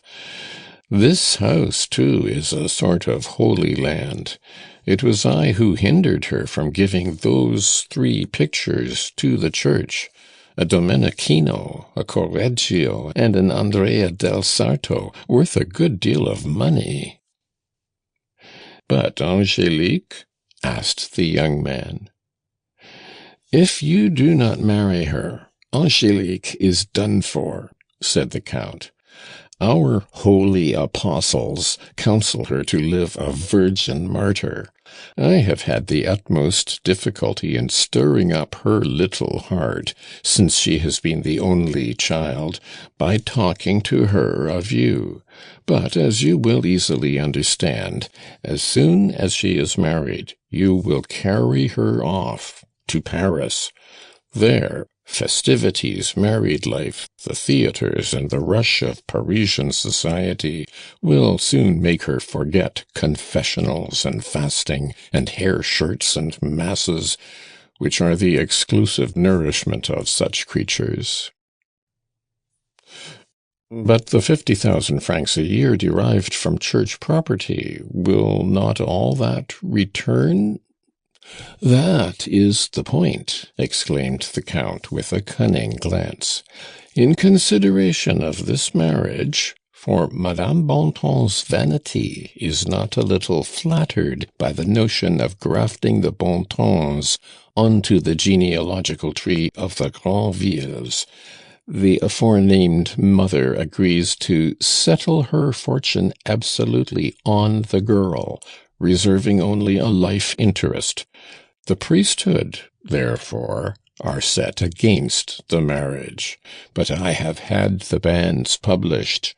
Everything is ready, and in a week you will be out of the clutches of the mother and her abbés. You will have the prettiest girl in Bayeux, a good little soul who will give you no trouble, because she has sound principles. She has been mortified, as they say in their jargon, by fasting and prayer, and, he added in a low voice, by her mother. A modest tap at the door silenced the Count, who expected to see the two ladies appear. A little page came in, evidently in a great hurry, but, abashed by the presence of the two gentlemen, he beckoned to a housekeeper who followed him. Dressed in a blue cloth jacket with short tails and blue and white striped trousers, his hair cut short all round, the boy's expression was that of a chorister, so strongly was it stamped with the compulsory propriety that marks every member of a bigoted household. "Mademoiselle Gatienne," said he, "do you know where the books are for the offices of the Virgin? The ladies of the Congregation of the Sacred Heart are going in procession this evening round the church." Gatienne went in search of the books. "Will they go on much longer, my little man?" asked the Count. "Oh, half an hour at most." "Let us go to look on," said the father to his son. "There will be some pretty women there, and a visit to the cathedral can do us no harm." The young lawyer followed him with a doubtful expression. "What is the matter?" asked the Count. "The matter, father, is that I am sure I am right." "But you have said nothing." "No, but I have been thinking that you have still 10,000 francs a year left of your original fortune. You will leave them to me as long a time hence as possible, I hope. But if you are ready to give me 100,000 francs to make a foolish match, you will surely allow me to ask you for only 50,000 to save me from such a misfortune, and enjoy, as a bachelor, a fortune equal to what your Mademoiselle Bontemps would bring me." "Are you crazy?" "No, father, these are the facts. The Chief Justice promised me yesterday that I should have a seat on the bench. 50,000 francs added to what I have, and to the pay of my appointment, will give me an income of 12,000 francs a year, and I then shall most certainly have a chance of marrying a fortune, better than this alliance, which will be poor in happiness, if rich in goods." "It is very clear," said his father, "that you were not brought up under the old regime. Does a man of our rank ever allow his wife to be in his way?" "But, my dear father, in these days marriage is—" "Bless me!" cried the Count, interrupting his son. "Then what my old émigré friends tell me is true, I suppose. The Revolution has left us habits devoid of pleasure, and has infected all the young men with vulgar principles. You, like my Jacobin brother-in-law, will harangue me, I suppose, on the nation, public morals, and disinterestedness. Good heavens! But for the Emperor's sisters, where should we be?" The still hale old man, whom the peasants on the estate persisted in calling the Seigneur de Granville, ended his speech as they entered the cathedral porch. In spite of the sanctity of the place, and even as he dipped his fingers in the holy water, he hummed an air from the opera of Rose et Colas, and then led the way down the side aisles, stopping by each pillar to survey the rows of heads, all in lines like ranks of soldiers on parade. The special service of the Sacred Heart was about to begin. The ladies affiliated to that congregation were in front near the choir, so the Count and his son made their way to that part of the nave, and stood leaning against one of the columns where there was least light, whence they could command a view of this mass of faces, looking like a meadow full of flowers. Suddenly, close to young Granville, a voice, sweeter than it seemed possible to ascribe to a human being, broke into song, like the first nightingale when winter is past. Though it mingled with the voices of 1,000 other women and the notes of the organ, that voice stirred his nerves as though they vibrated to the too full and too piercing sounds of a harmonium. The Parisian turned round, and seeing a young figure, though the head being bent, her face was entirely concealed by a large white bonnet, concluded that the voice was hers. He fancied that he recognized Angélique, in spite of a brown merino pelisse that wrapped her, and he nudged his father's elbow. "Yes, there she is," said the Count, after looking where his son pointed, and then, by an expressive glance, he directed his attention to the pale face of an elderly woman who had already detected the strangers, though her false eyes, deep set in dark circles, did not seem to have strayed from the prayer book she held. Angélique raised her face, gazing at the altar as if to inhale the heavy scent of the incense that came wafted in clouds over the two women. And then, in the doubtful light that the tapers shed down the nave, with that of a central lamp and of some lights round the pillars, the young man beheld a face which shook his determination. A white watered silk bonnet closely framed features of perfect regularity, the oval being completed by the satin ribbon tie that fastened it under her dimpled chin.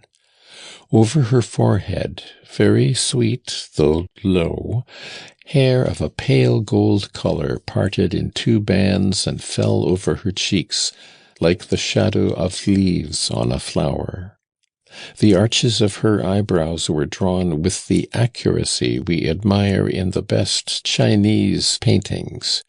Her nose, almost aquiline in profile, was exceptionally firmly cut, and her lips were like 2 rose lines lovingly traced with a delicate brush. Her eyes, of a light blue, were expressive of innocence. Though Granville discerned a sort of rigid reserve in this girlish face, he could ascribe it to the devotion in which Angélique was wrapped. The solemn words of prayer, visible in the cold, came from between rows of pearls, like a fragrant mist, as it were. The young man involuntarily bent over her a little to breathe this diviner air.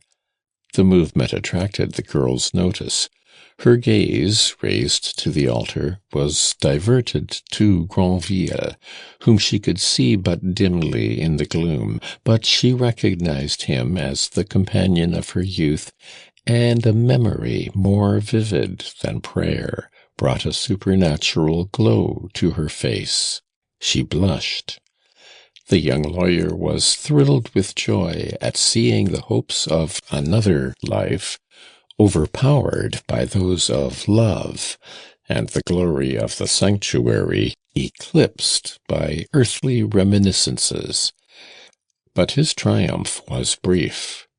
Angélique dropped her veil, assumed a calm demeanor, and went on singing without letting her voice betray the least emotion. Granville was a prey to one single wish, and every thought of prudence vanished. By the time the service was ended, his impatience was so great that he could not leave the ladies to go home alone, but came at once to make his bow to his little wife. They bashfully greeted each other in the cathedral porch in the presence of the congregation. Madame Bontemps was tremulous with pride as she took the Comte de Granville's arm, though he, forced to offer it in the presence of all the world, was vexed enough with his son for his ill-advised impatience. For about a fortnight, between the official announcement of the intended marriage of the Vicomte de Granville to Mademoiselle Bontemps and the solemn day of the wedding, he came assiduously to visit his lady-love in the dismal drawing-room, to which he became accustomed. His long calls were devoted to watching Angélique's character, for his prudence, happily, had made itself heard again in the day after their first meeting. He always found her seated at a little table of some West Indian wood, and engaged in marking the linen of her trousseau. Angélique never spoke first on the subject of religion.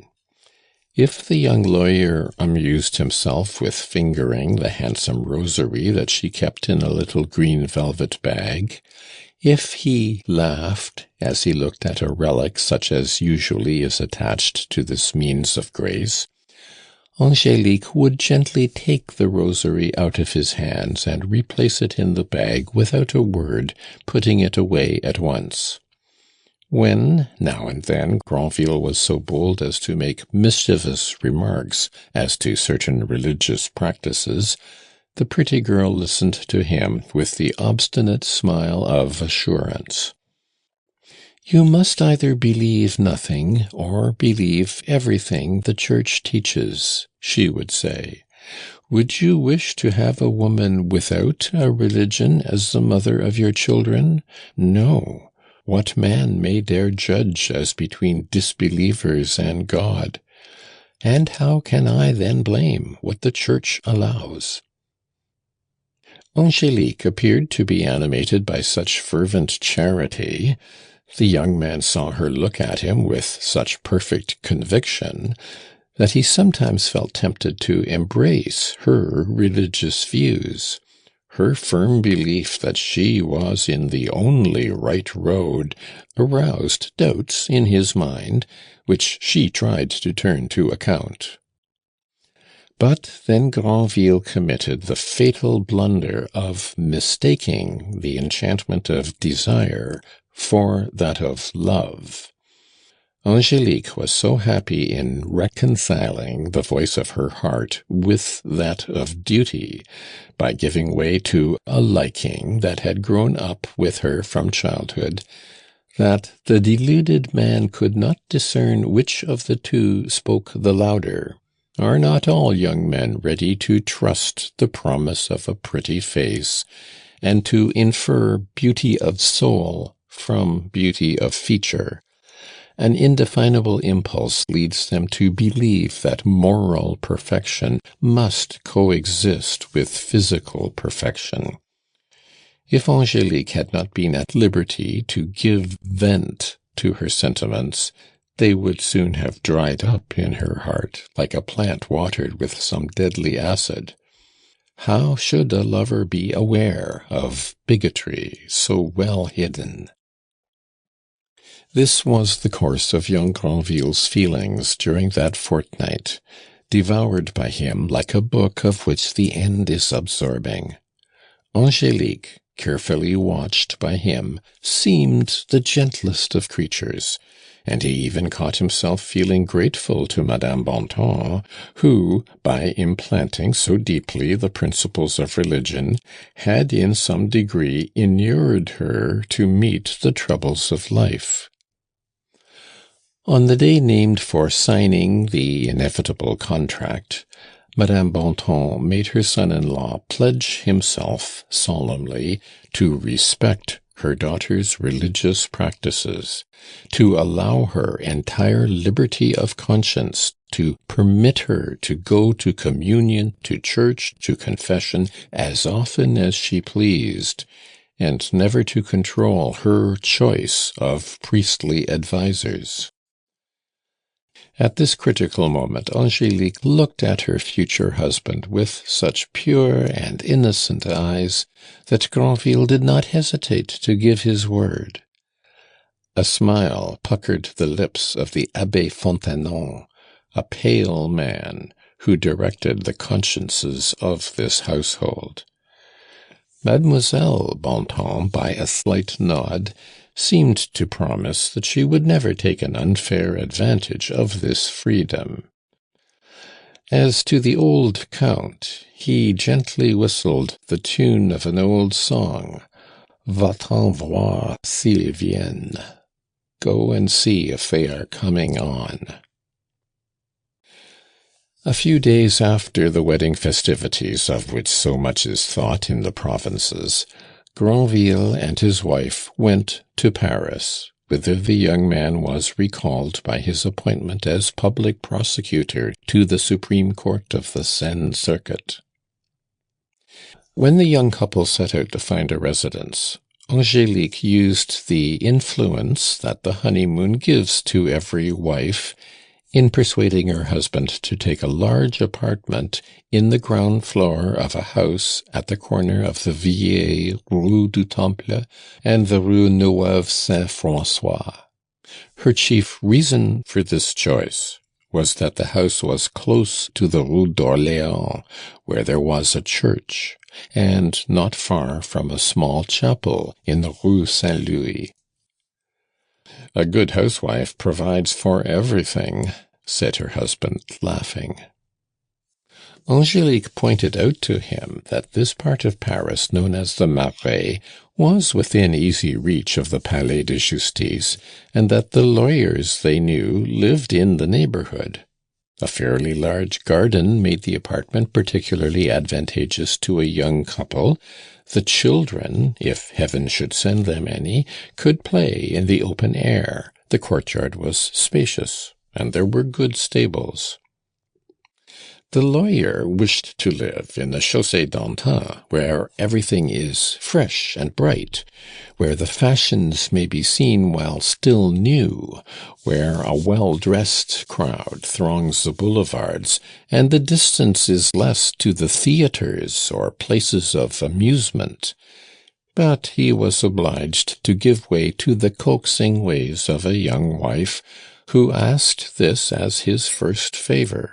So, to please her, he settled in the Marais. Granville's duties required him to work hard, all the more because they were new to him, so he devoted himself in the first place to furnishing his private study and arranging his books. He was soon established in a room crammed with papers, and left the decoration of the house to his wife. He was all the better pleased to plunge Angélique into the bustle of buying furniture and fittings, the source of so much pleasure and of so many associations to most young women, because he was rather ashamed of depriving her of his company more often than the usages of early married life require.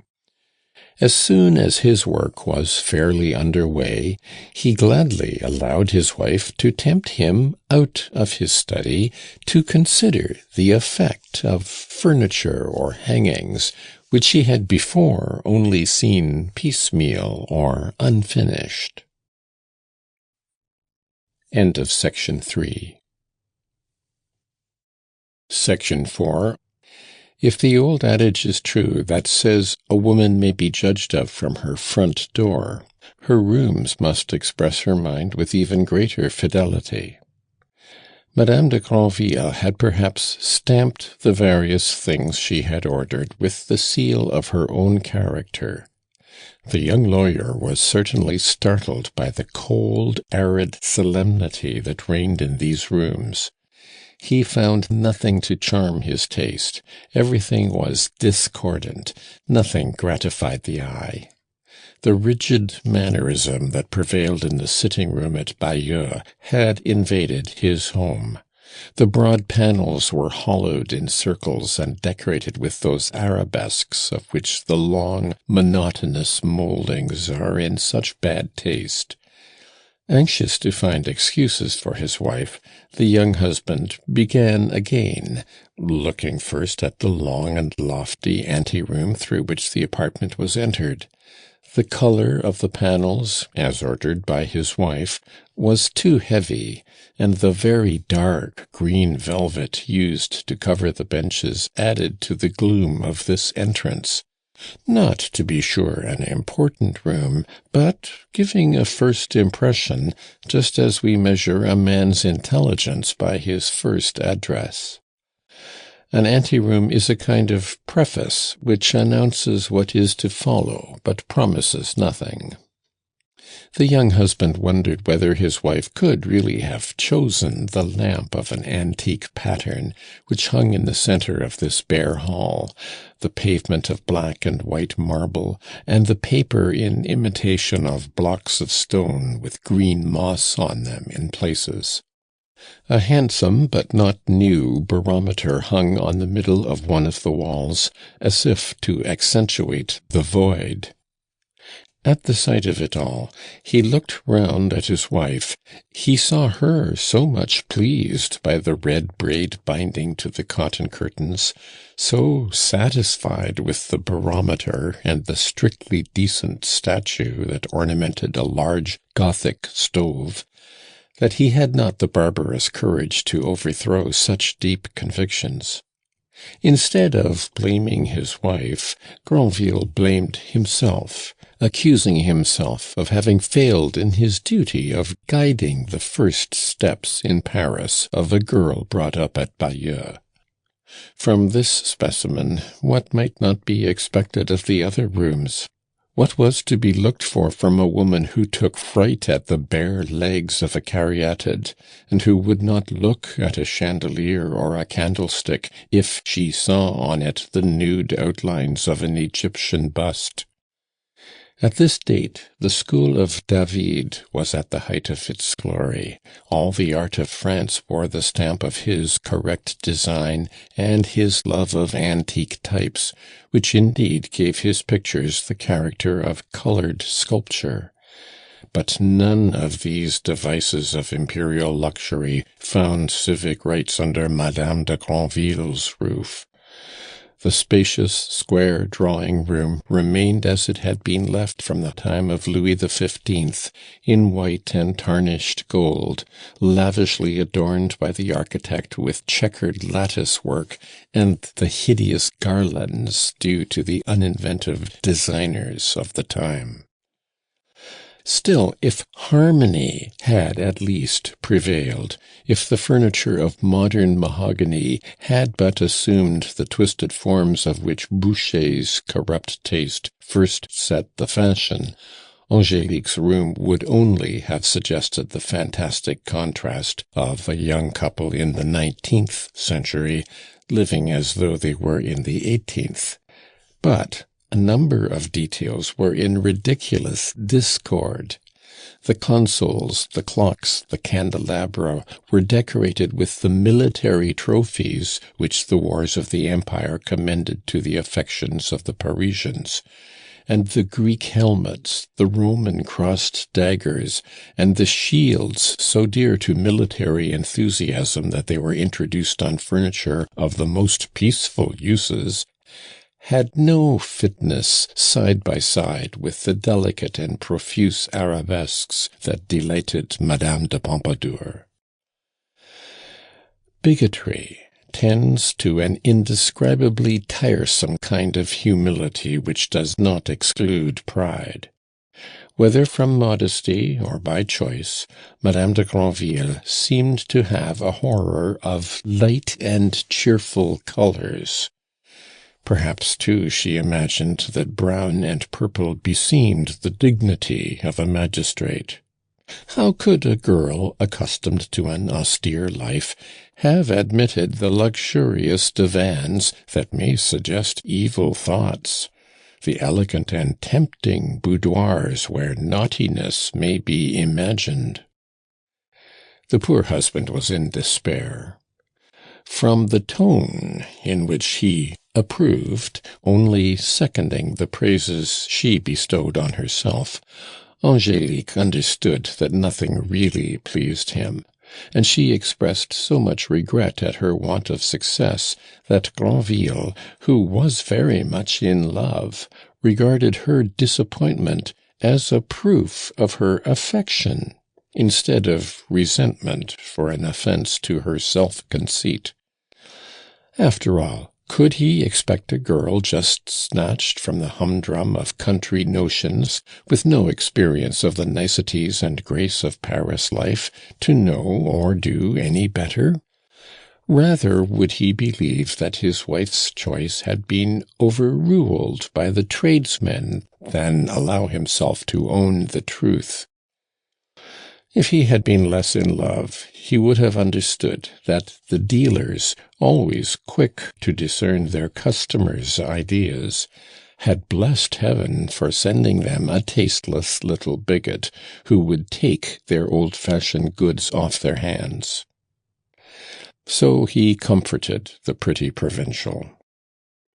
Happiness, dear Angélique, does not depend on a more or less elegant piece of furniture. It depends on the wife's sweetness, gentleness, and love. Why, it is my duty to love you, said Angélique mildly, and I can have no more delightful duty to carry out.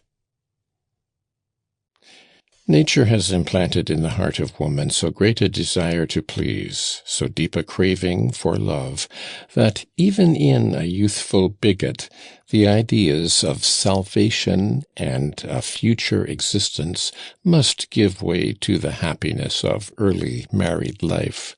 And, in fact, from the month of April, when they were married, till the beginning of winter, the husband and wife lived in perfect union. Love and hard work have the grace of making a man tolerably indifferent to external matters. Being obliged to spend half the day in court, fighting for the gravest interests of men's lives or fortunes, Granville was less alive than another might have been to certain facts in his household. If, on a Friday, he found none but Lenten fare, and by chance asked for a dish of meat without getting it, his wife, forbidden by the gospel to tell a lie, could still, by such subterfuges as are permissible in the interests of religion, cloak what was premeditated purpose under some pretext of her own carelessness or the scarcity in the market. She would often exculpate herself at the expense of the cook, and even go so far as to scold him. At that time, young lawyers did not, as they do now, keep the fasts of the church, the 4 rogation seasons, and the vigils of festivals.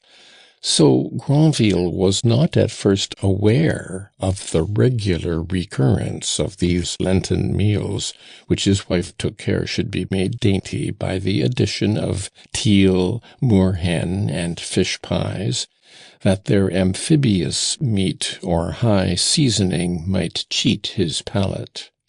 Thus the young man unconsciously lived in strict orthodoxy, and worked out his salvation without knowing it.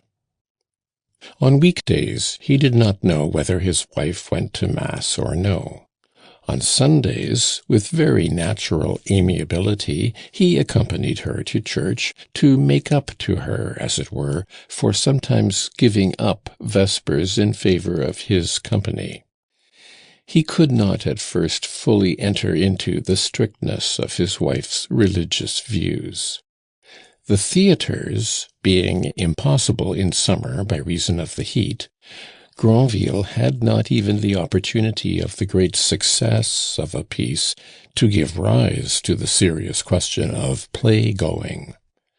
And, in short, at the early stage of union to which a man has been led by a young girl's beauty, he can hardly be exacting as to his amusements. Youth is greedy rather than dainty, and possession has a charm in itself. How should he be keen to note coldness, dignity, and reserve in the woman to whom he ascribes the excitement he himself feels, and lends the glow of the fire that burns within him? He must have attained a certain conjugal calm before he discovers that a bigot sits waiting for love with her arms folded.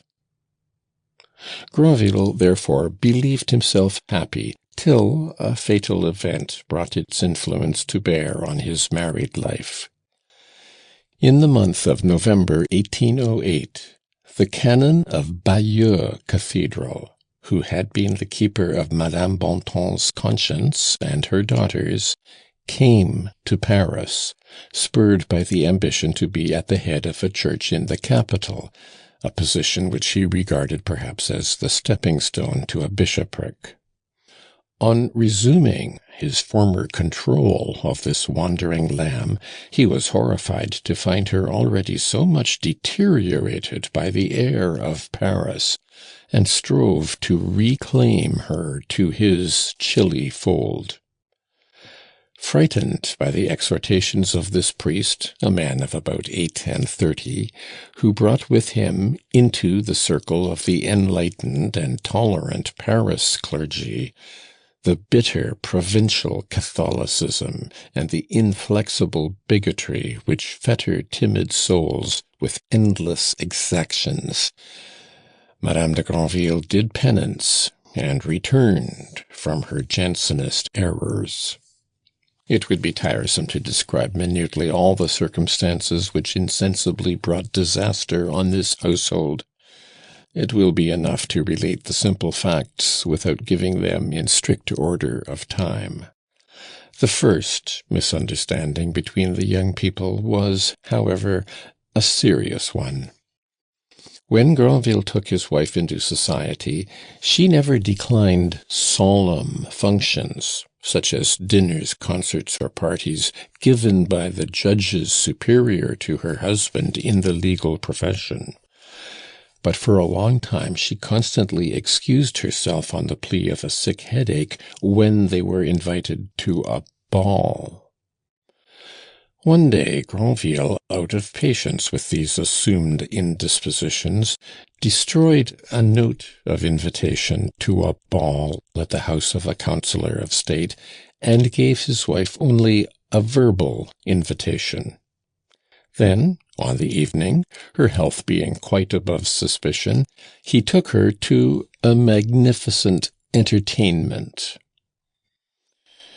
"My dear," said he on their return home, seeing her wear an offensive air of depression, "your position as a wife, the rank you hold in society, and the fortune you enjoy, impose on you certain duties of which no divine law can relieve you.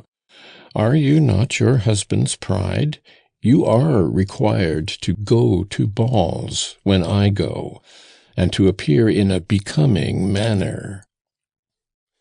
"And what is there, my dear, so disastrous in my dress?" "It is your manner, my dear. When a young man comes up to speak to you, you look so serious that a spiteful person might believe you doubtful of your own virtue. You seem to fear lest a smile should undo you. You really look as though you were asking forgiveness of God for the sins that may be committed around you. The world, my dearest, is not a convent. But as you mentioned your dress, I may confess to you that it is no less a duty to conform to the customs and fashions of society. Do you wish that I should display my shape like those indecent women who wear gowns so low that impudent eyes can stare at their bare shoulders, and their— "There is a difference, my dear," said her husband, interrupting her, "between uncovering your whole bust and giving some grace to your dress. You wear 3 rows of net frills that cover your throat up to your chin.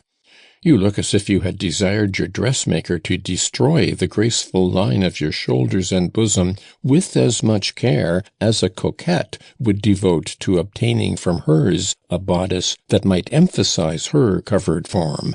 Your bust is wrapped in so many folds that everyone was laughing at your affectation of prudery. You would be really grieved if I were to repeat the ill-natured remarks made on your appearance." "Those who admire such obscenity will not have to bear the burthen if we sin," said the lady tartly. "And you did not dance?" asked Granville. "I shall never dance," she replied. "If I tell you that you ought to dance," said her husband sharply. "Yes, you ought to follow the fashions, to wear flowers in your hair and diamonds.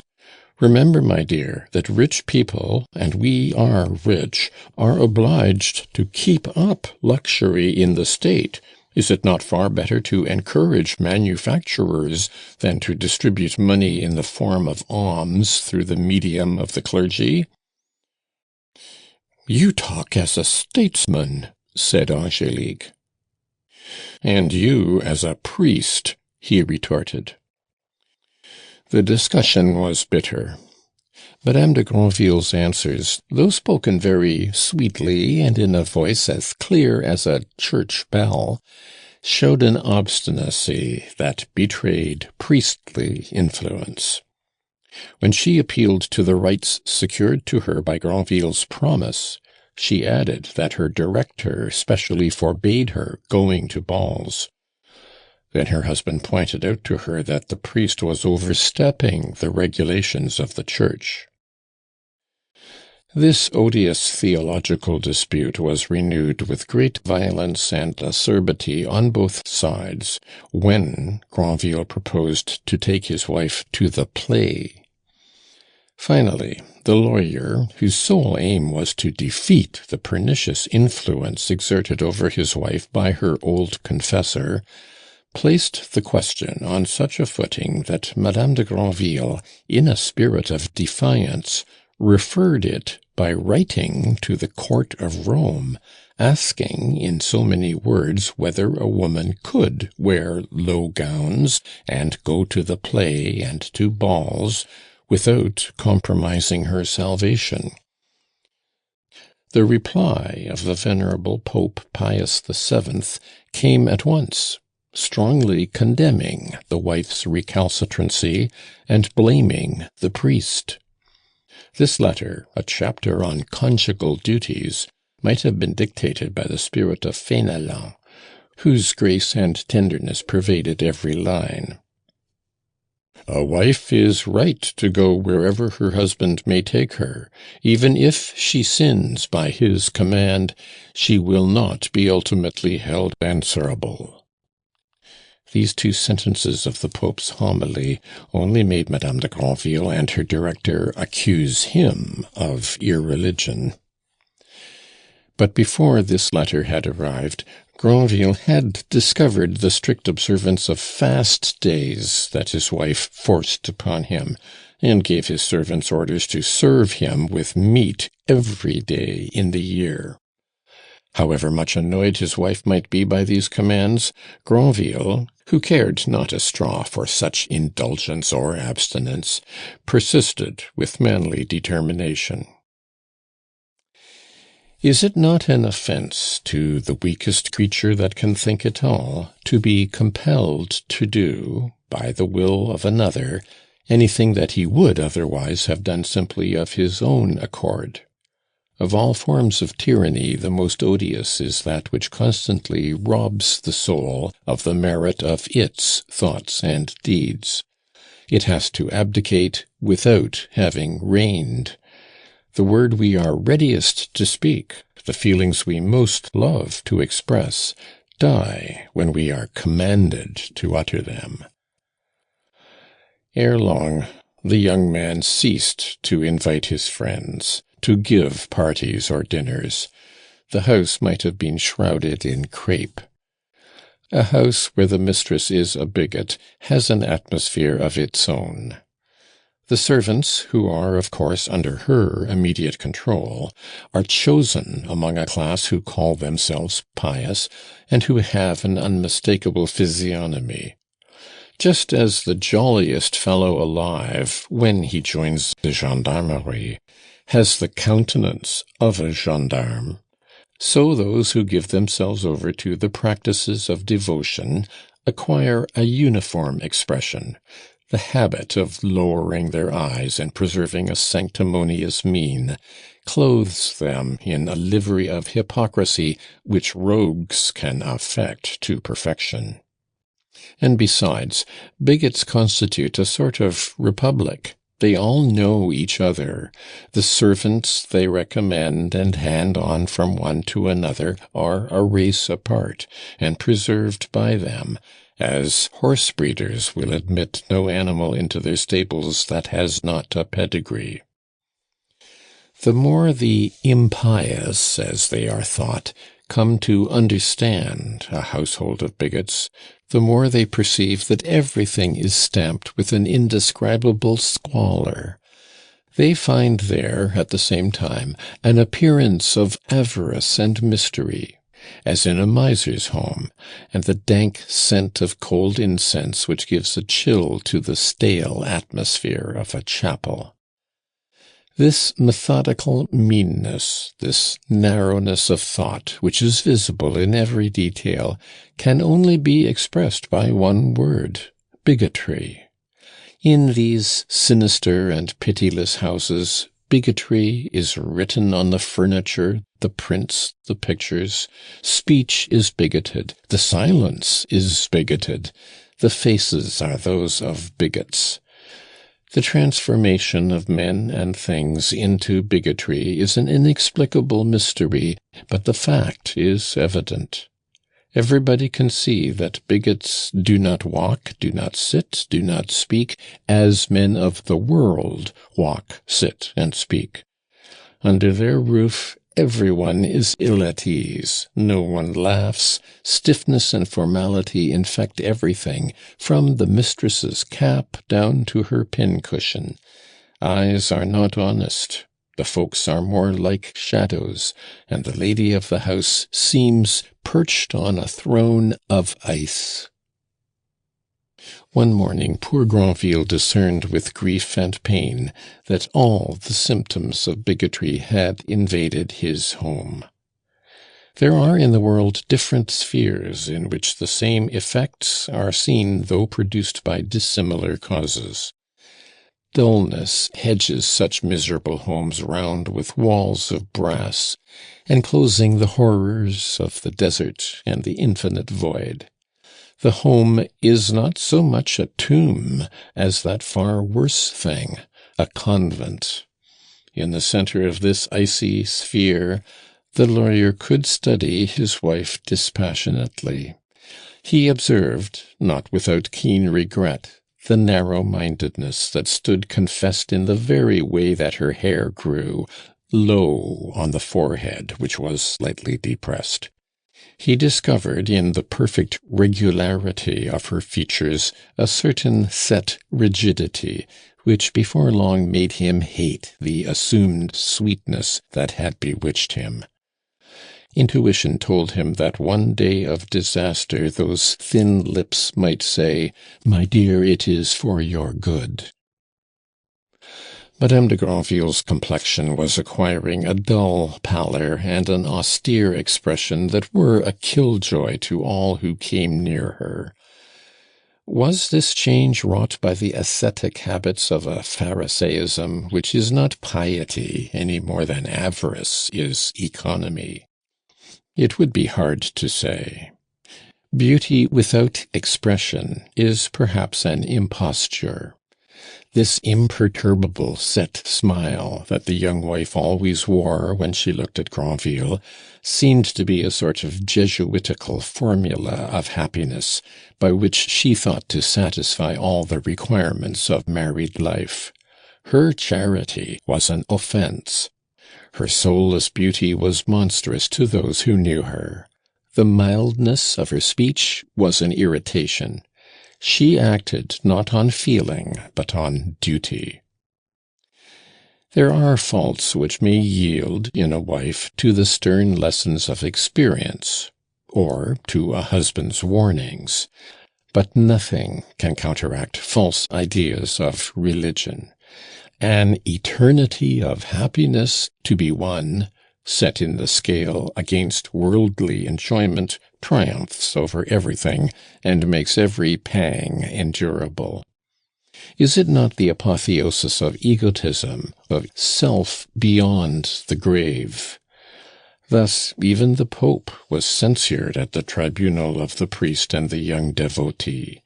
To be always in the right is a feeling which absorbs every other in these tyrannous souls.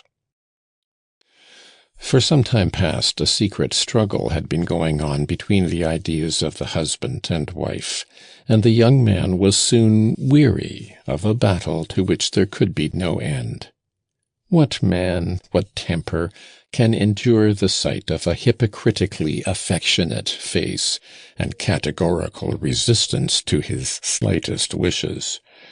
What is to be done with a wife who takes advantage of his passion to protect her coldness, who seems determined on being blandly inexorable, prepares herself ecstatically to play the martyr, and looks on her husband as a scourge from God, a means of flagellation that may spare her the fires of purgatory?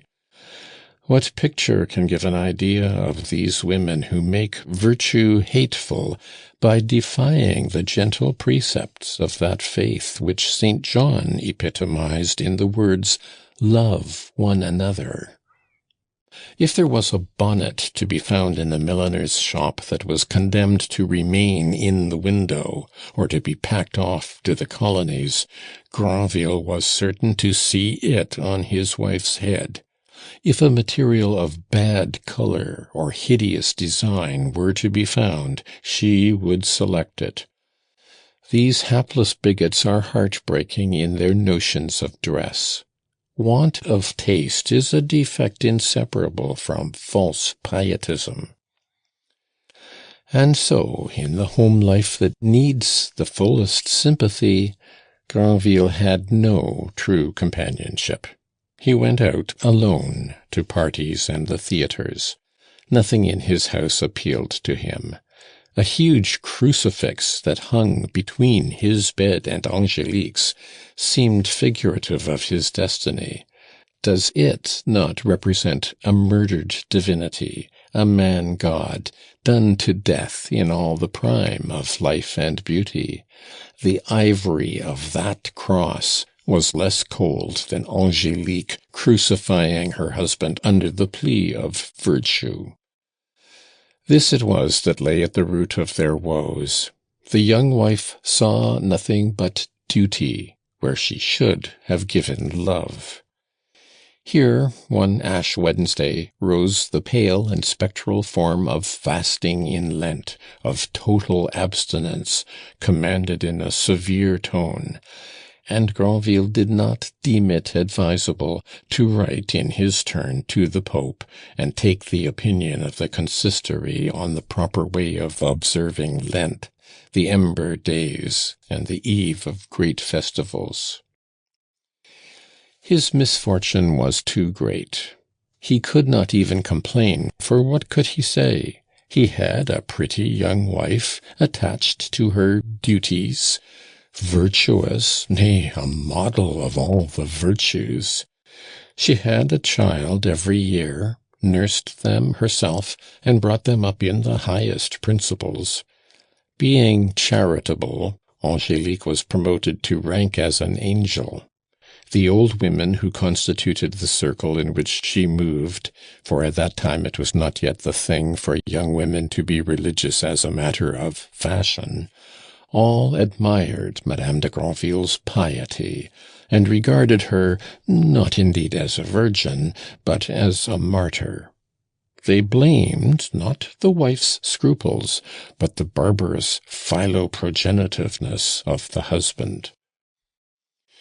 Granville, by insensible degrees, overdone with work, bereft of conjugal consolations, and weary of a world in which she wandered alone, by the time he was 32, had sunk into the slough of despond. He hated life. Having too lofty a notion of the responsibilities imposed on him by his position to set the example of a dissipated life, he tried to deaden feeling by hard study, and began a great book on law. But he was not allowed to enjoy the monastic peace he had hoped for. When the celestial Angélique saw him desert worldly society to work at home with such regularity, she tried to convert him. It had been a real sorrow to her to know that her husband's opinions were not strictly Christian, and she sometimes wept as she reflected that if her husband should die it would be in a state of final impenitence, so that she could not hope to snatch him from the eternal fires of hell. Thus Granville was a mark for the mean ideas, the vacuous arguments, the narrow views by which his wife, fancying she had achieved the first victory, tried to gain a second by bringing him back within the pale of the church. This was the last straw. What can be more intolerable than the blind struggle in which the obstinacy of a bigot tries to meet the acumen of a lawyer? What more terrible to endure than the acrimonious pinpricks to which a passionate soul prefers a dagger thrust? Granville neglected his home. Everything there was unendurable. His children, broken by their mother's frigid despotism, dared not go with him to the play. Indeed, Granville could never give them any pleasure without bringing down punishment from their terrible mother. His loving nature was weaned to indifference, to a selfishness worse than death. His boys, indeed, he saved from this hell by sending them to school at an early age and insisting on his right to train them. He rarely interfered between his wife and her daughters, but he was resolved that they should marry as soon as they were old enough. Even if he had wished to take violent measures, he could have found no justification. His wife, backed by a formidable army of dowagers, would have had him condemned by the whole world. Thus Granville had no choice but to live in complete isolation. But, crushed under the tyranny of misery, he could not himself bear to see how altered he was by grief and toil, and he dreaded any connection or intimacy with women of the world, having no hope of finding any consolation. End of section 4. Section 5. Madame de Granville was exactly the same after losing her husband's affection as she had been during the time when she called herself happy. She paid for masses, beseeching God and the saints to enlighten her as to what the faults were which displeased her husband, and to show her the way to restore the erring sheep. But the more fervent her prayers, the less was Granville to be seen at home.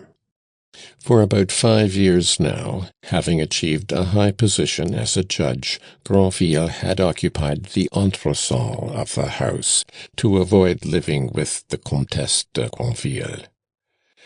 Every morning a little scene took place, which, if evil tongues are to be believed, is repeated in many households as the result of incompatibility of temper, of moral or physical malady, or of antagonisms leading to such disaster as is recorded in this history. At about 8 in the morning, a housekeeper, bearing no small resemblance to a nun, rang at the Comte de Granville's door. Admitted to the room next to the judge's study, she always repeated the same message to the footman, and always in the same tone. "Madame would be glad to know whether Monsieur le Comte has had a good night, and if she is to have the pleasure of his company at breakfast."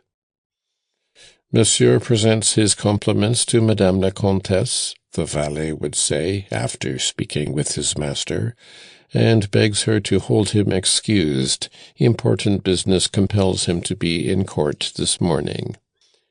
A minute later the woman reappeared, and asked on Madame's behalf whether she would have the pleasure of seeing Monsieur le Comte before he went out.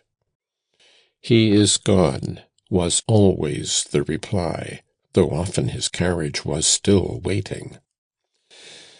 This little dialogue by proxy became a daily ceremonial. Granville's servant, a favourite with his master, and the cause of more than one quarrel over his irreligious and dissipated conduct, would even go into his master's room, as a matter of form, when the Count was not there, and come back with the same formula in reply. The aggrieved wife was always on the watch for her husband's return, and standing on the steps so as to meet him like an embodiment of remorse. The petty aggressiveness which lies at the root of the monastic temper was the foundation of Madame de Granville's. She was now 35, and looked 40. When the Count was compelled by decency to speak to his wife or to dine at home, she was only too well pleased to inflict her company upon him with her acid-sweet remarks and the intolerable dullness of her narrow-minded circle, and she tried to put him in the wrong before the servants and her charitable friends. When, at this time, the post of president in a provincial court was offered to the Comte de Granville, who was in high favour, he begged to be allowed to remain in Paris. This refusal, of which the keeper of the seals alone knew the reasons, gave rise to extraordinary conjectures on the part of the Countess's intimate friends and of her director. Granville, a rich man with 100,000 francs a year, belonged to one of the first families of Normandy. His appointment to be presiding judge would have been the stepping-stone to a peer's seat. Whence this strange lack of ambition? Why had he given up his great book on law? What was the meaning of the dissipation which for nearly 6 years had made him a stranger to his home, his family, his study, to all he ought to hold dear? The Countess's confessor, who based his hopes of a bishopric quite as much on the families he governed as on the services he rendered to an association of which he was an ardent propagator, was much disappointed by Granville's refusal, and tried to insinuate calumnious explanations. "If Monsieur le Comte had such an objection to provincial life, it was perhaps because he dreaded finding himself under the necessity of leading a regular life, compelled to set an example of moral conduct, and to live with the Countess, from whom nothing could have alienated him but some illicit connection. For how could a woman so pure as Madame de Granville ever tolerate the disorderly life into which her husband had drifted?"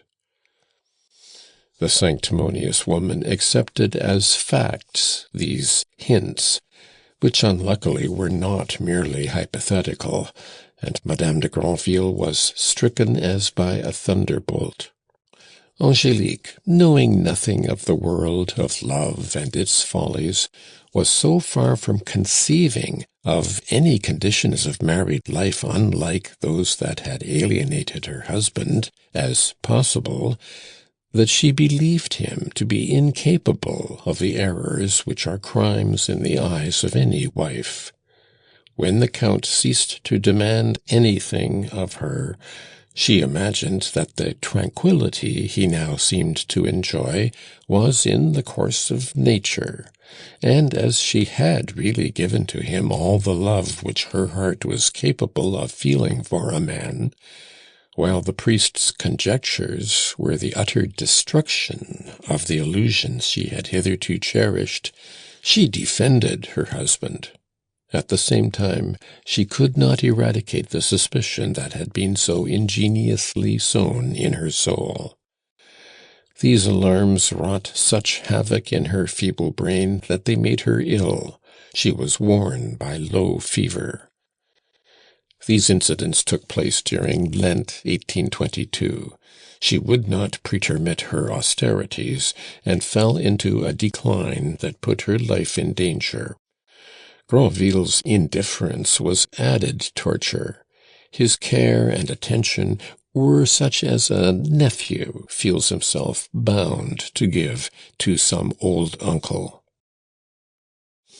Though the Countess had given up her persistent nagging and remonstrances, and tried to receive her husband with affectionate words, the sharpness of the bigot showed through, and one speech would often undo the work of a week. Towards the end of May, the warm breath of spring and more nourishing diet than her Lenten fare restored Madame de Granville to a little strength. One morning, on coming home from Mass, she sat down on a stone bench in the little garden, where the sun's kisses reminded her of the early days of her married life, and she looked back across the years to see wherein she might have failed in her duty as a wife and mother. She was broken in upon by the Abbé Fontanon in an almost indescribable state of excitement. "Has any misfortune befallen you, father?" she asked with filial solicitude. "Ah, I only wish," cried the Normandy priest, "that all the woes inflicted on you by the hand of God were dealt out to me. But, my admirable friend, there are trials to which you can but bow." "Can any worse punishments await me than those with which Providence crushes me by making my husband the instrument of his wrath?" "You must prepare yourself, daughter, to yet worse mischief than we and your pious friends had ever conceived of." "Then I may thank God," said the Countess, "for vouchsafing to use you as the messenger of his will, and thus, as ever, setting the treasures of mercy by the side of the scourges of his wrath, just as in bygone days he showed a spring to Hagar when he had driven her into the desert. He measures your sufferings by the strength of your resignation and the weight of your sins." "Speak, I am ready to hear." As she said it, she cast her eyes up to heaven. "Speak, Monsieur Fontanon."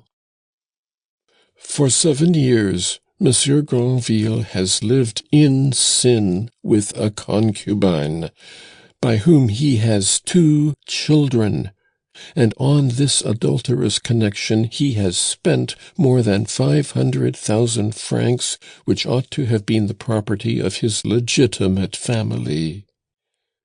"I must see it to believe it," cried the Countess. "Far be it from you," exclaimed the Abbé. "You must forgive my daughter, and wait in patience and prayer till God enlightens your husband, unless indeed you choose to adopt against him the means offered you by human laws." The long conversation that ensued between the priest and his penitent resulted in an extraordinary change in the Countess. She abruptly dismissed him, called her servants, who were alarmed at her flushed face and crazy energy.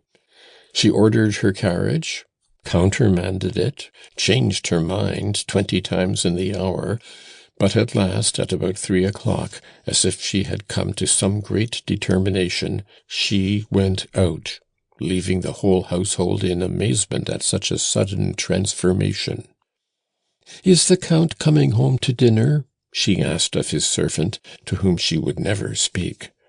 "No, madame." "Did you go with him to the courts this morning?" "Yes, madame."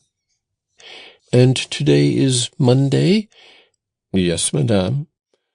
"Then do the courts sit on Mondays nowadays?" "Devil take you!" cried the man as his mistress drove off, after saying to the coachman, "Routez vous." Mademoiselle de Bellefeuille was weeping. Roger, sitting by her side, held one of her hands between his own. He was silent, looking by turns at little Charles, who, not understanding his mother's grief, stood speechless at the sight of her tears. At the cot where Eugénie lay sleeping, and Caroline's face, on which grief had the effect of rain falling across the beams of cheerful sunshine. "Yes, my darling," said Roger, after a long silence. "That is the great secret. I am married. But some day I hope we may form but one family. My wife has been given over ever since last March. I do not wish her dead. Still, if it should please God to take her to himself, I believe she will be happier in paradise than in a world to whose griefs and pleasures she is equally indifferent." "How I hate that woman! How could she bear to make you unhappy? And yet it is to that unhappiness that I owe my happiness." Her tears suddenly ceased. "Caroline, let us hope," cried Roger. "Do not be frightened by anything that priest may have said to you. Though my wife's confessor is a man to be feared for his power in the congregation, if he should try to blight our happiness, I would find means." "What could you do?" "We would go to Italy.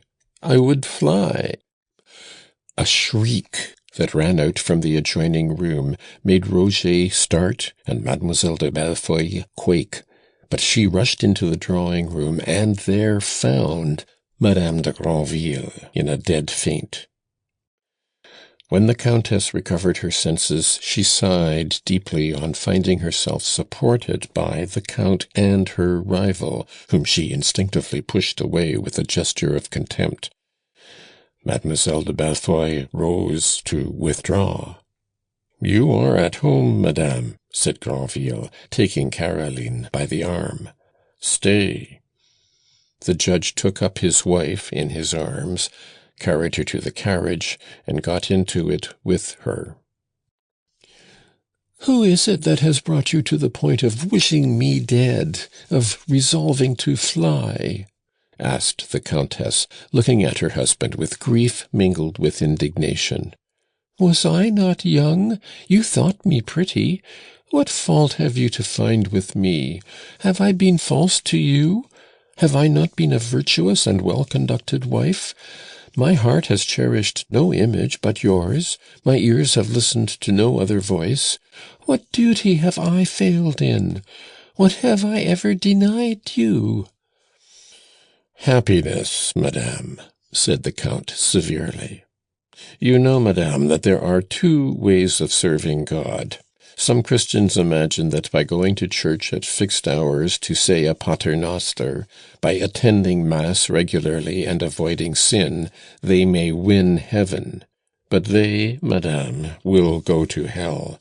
They have not loved God for himself. They have not worshipped him as he chooses to be worshipped. They have made no sacrifice. Though mild in seeming, they are hard on their neighbors. They see the law, the letter, not the spirit. This is how you have treated me, your earthly husband. You have sacrificed my happiness to your salvation. You were always absorbed in prayer when I came to you in gladness of heart. You wept when you should have cheered my toil. You have never tried to satisfy any demands I have made on you." "And if they were wicked," cried the Countess hotly, "was I to lose my soul to please you?" "It is a sacrifice which another, a more loving woman, has dared to make," said Granville coldly. "Dear God!" she cried, bursting into tears. "Thou hearest. Has he been worthy of the prayers and penance I have lived in, wearing myself out to atone for his sins and my own? Of what avail is virtue?" "To win heaven, my dear, a woman cannot be at the same time the wife of a man and the spouse of Christ. That would be bigamy. She must choose between a husband and a nunnery. For the sake of future advantage, you have stripped your soul of all the love, all the devotion which God commands that you should have for me. You have cherished no feeling but hatred." "Have I not loved you?" she put in. "No, madame." "Then what is love?" the Countess involuntarily inquired. "Love, my dear," replied Granville, with a sort of ironical surprise, "you are incapable of understanding it. The cold sky of Normandy is not that of Spain. This difference of climate is no doubt the secret of our disaster. To yield to our caprices, to guess them, to find pleasure in pain, to sacrifice the world's opinion, your pride, your religion even, and still regard these offerings as mere grains of incense burnt in honor of the idol, that is love." "The love of ballet girls!" cried the Countess in horror. "Such flames cannot last, and must soon leave nothing but ashes and cinders, regret or despair. A wife ought, in my opinion, to bring you true friendship, equable warmth." "You speak of warmth as Negroes speak of ice," retorted the Count with a sardonic smile. "Consider that the humblest daisy has more charms than the proudest and most gorgeous of the red hawthorns that attract us in spring by their strong scent and brilliant color. At the same time," he went on, "I will do you justice. You have kept so precisely in the straight path of imaginary duty prescribed by law, that only to make you understand wherein you have failed towards me, I should be obliged to enter into details which would offend your dignity, and instruct you in matters which would seem to you to undermine all morality." "And you dare to speak of morality when you have but just left the house where you have dissipated your children's fortune in debaucheries?" cried the Countess, maddened by her husband's reticence. "There, madame, I must correct you," said the Count, coolly interrupting his wife. "Though Mademoiselle de Bellefeuille is rich, it is at nobody's expense. My uncle was master of his fortune, and had several heirs.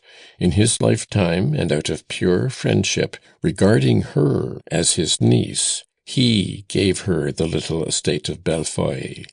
As for anything else, I owe it to his liberality."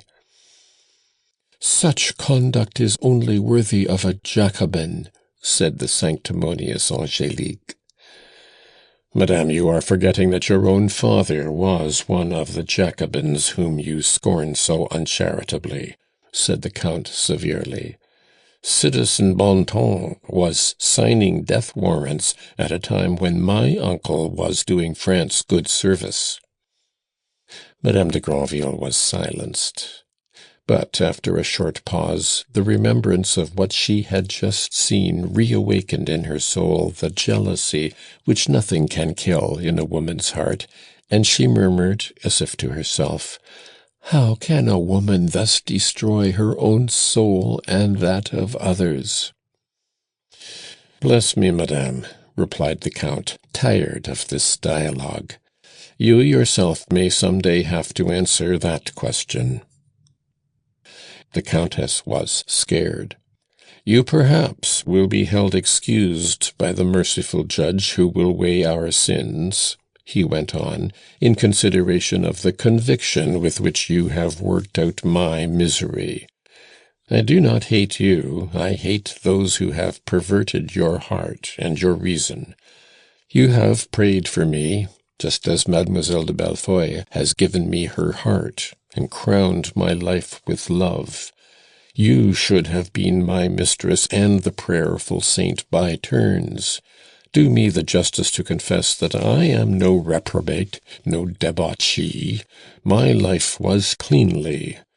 Alas, after 7 years of wretchedness, the craving for happiness led me by an imperceptible descent to love another woman and make a second home. And do not imagine that I am singular. There are in this city thousands of husbands, all led by various causes to live this twofold life." "Great God!" cried the Countess. "How heavy is the cross thou hast laid on me to bear! If the husband thou hast given me here below in thy wrath can only be made happy through my death, take me to thyself." "If you had always breathed such admirable sentiments and such devotion, we should be happy yet," said the Count coldly.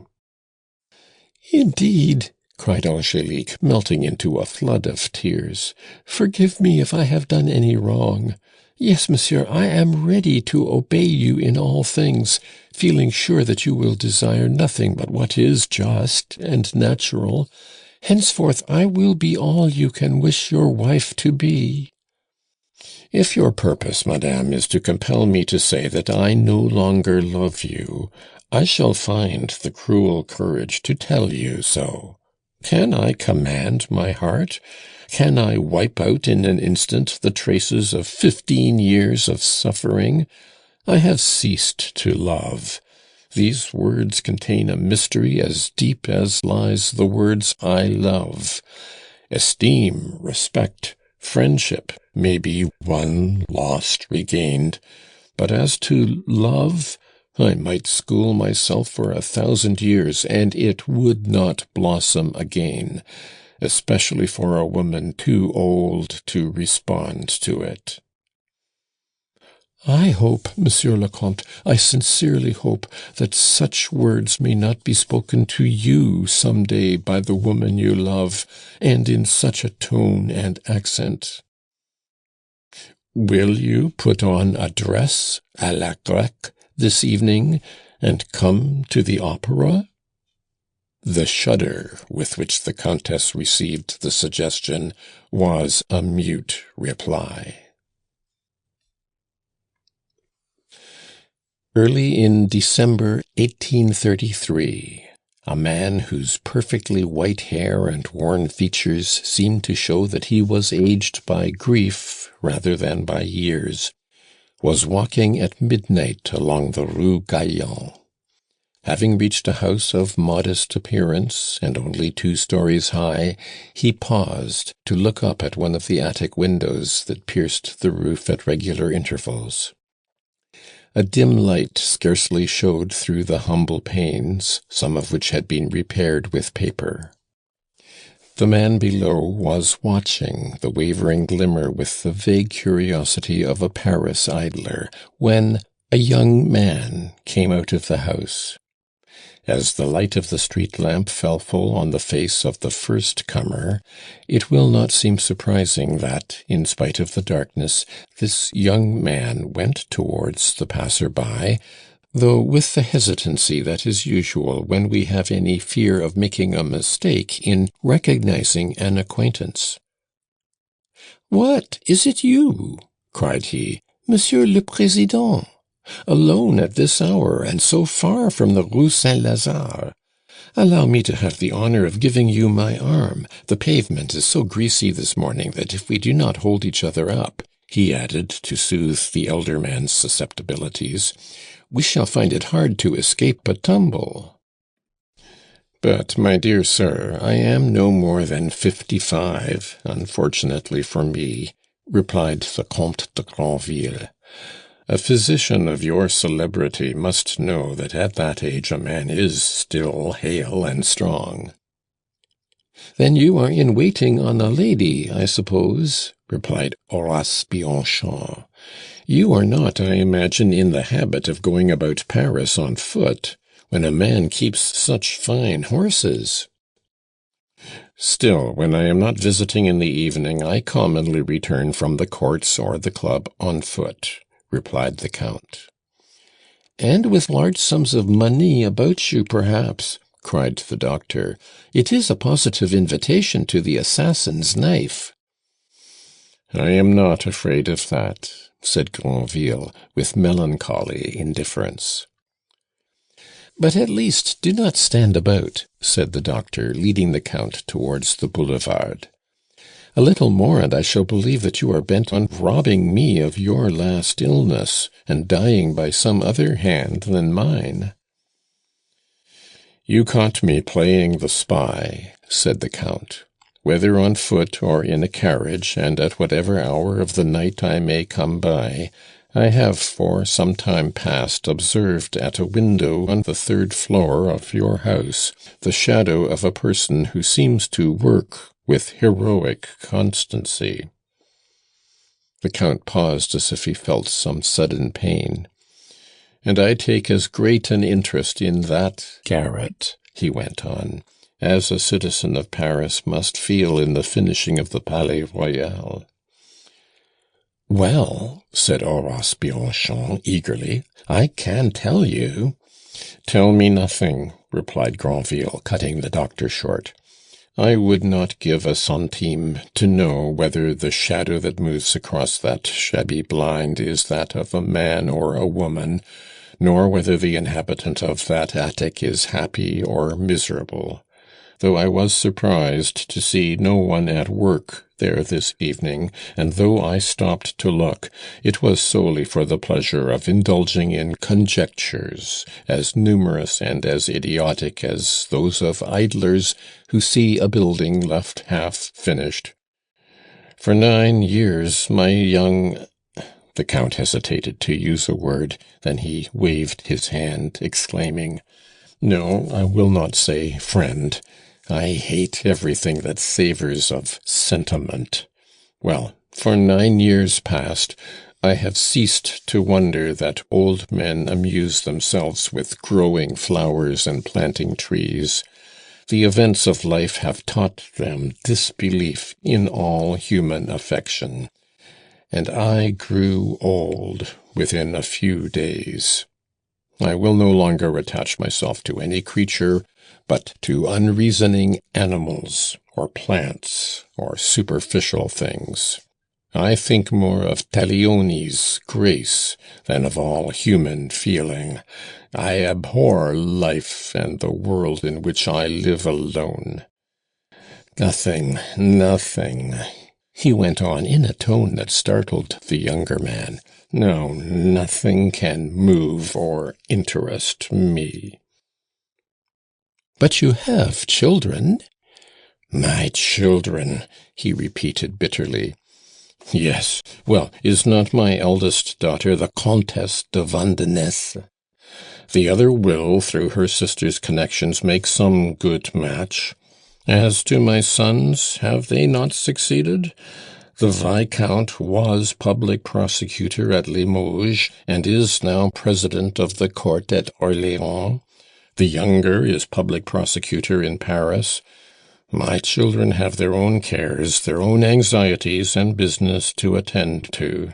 If, of all those hearts, one had been devoted to me, if one had tried by entire affection to fill up the void I have here, and he struck his breast, well, that one would have failed in life, have sacrificed it to me.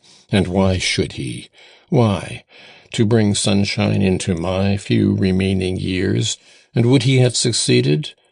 Might I not have accepted such generosity as a debt? But, doctor, and the Count smiled with deep irony, It is not for nothing that we teach them arithmetic and how to count. At this moment, perhaps, they are waiting for my money." "Oh, Monsieur le Comte, how could such an idea enter your head? You who are kind, friendly, and humane. Indeed, if I were not myself a living proof of the benevolence you exercise so liberally and so nobly." "To please myself," replied the Count, "I pay for a sensation, as I would tomorrow pay a pile of gold to recover the most childish illusion that would but make my heart glow. I help my fellow creatures for my own sake, just as I gamble, and I look for gratitude from none.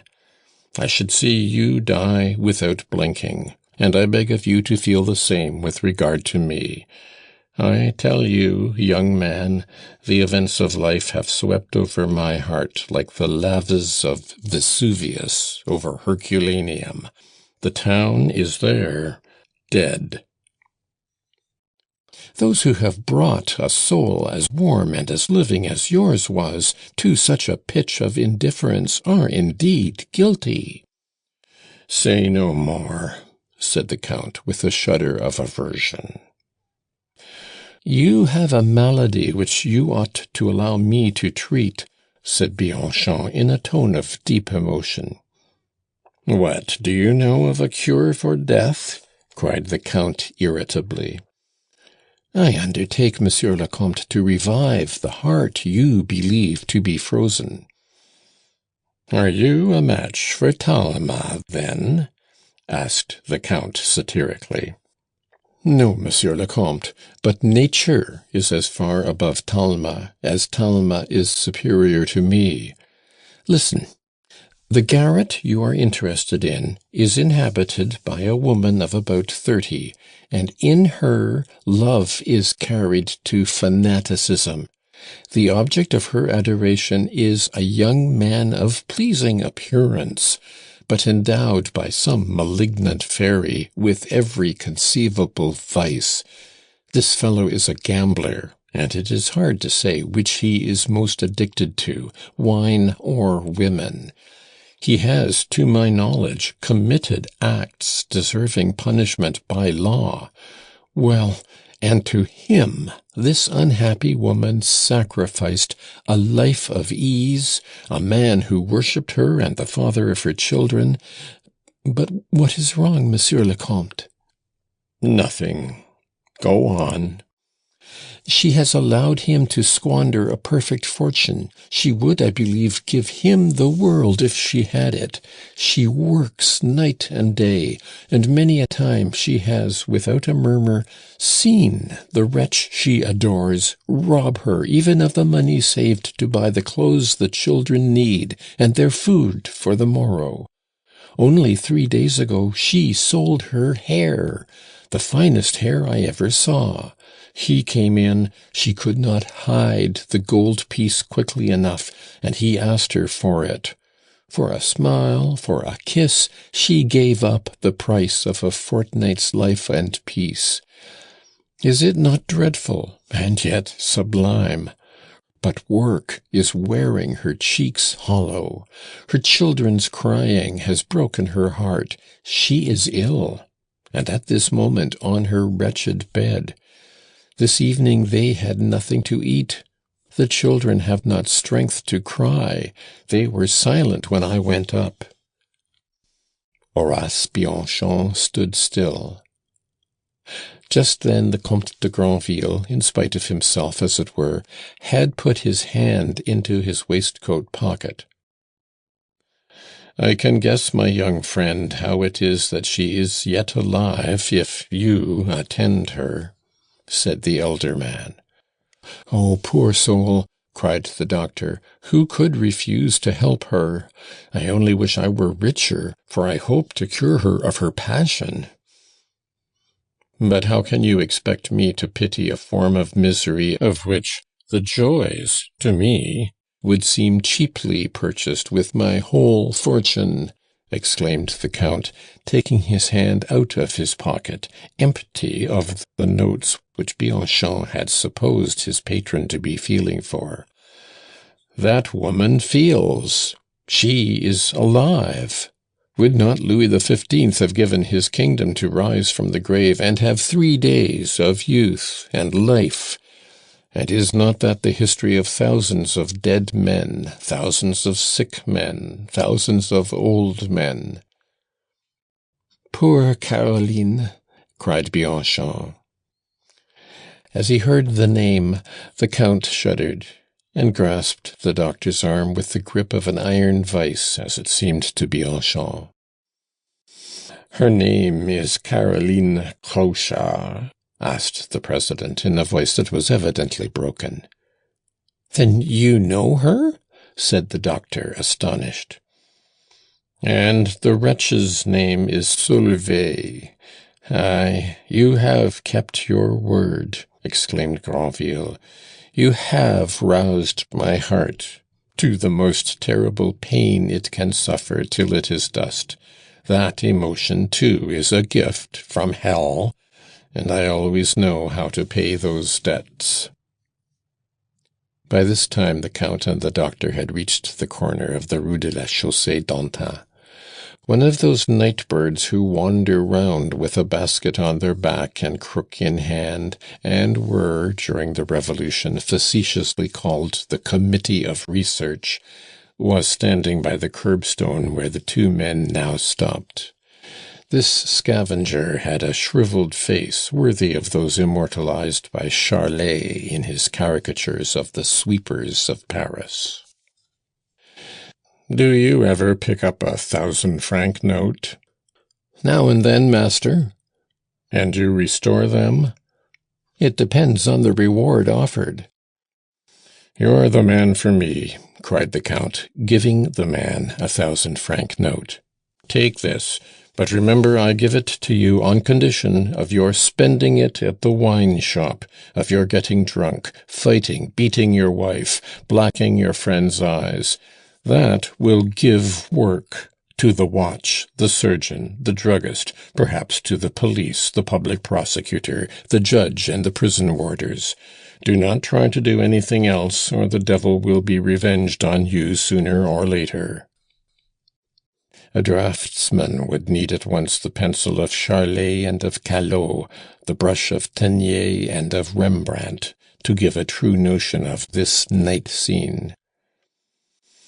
"Now I have squared accounts with hell, and had some pleasure for my money," said the Count in a deep voice, pointing out the indescribable physiognomy of the gaping scavenger to the doctor, who stood stupefied. "As for Caroline Crochard, she may die of hunger and thirst, hearing the heart-rending shrieks of her starving children, and convinced of the baseness of the man she loves. I will not give a sou to rescue her, and because you have helped her, I will see you no more." The Count left Bianchon standing like a statue, and walked as briskly as a young man to the Rue Saint-Lazare, soon reaching the little house where he resided, and where, to his surprise, he found a carriage waiting at the door. "Monsieur, your son, the Attorney General, came about an hour since," said the manservant, "and is waiting for you in your bedroom." Granville signed to the man to leave him. "What motive can be strong enough to require you to infringe the order I have given my children never to come to me unless I send for them?" asked the Count of his son as he went into the room. "Father," replied the younger man in a tremulous voice, and with great respect, "I venture to hope that you will forgive me when you have heard me." "Your reply is proper," said the Count.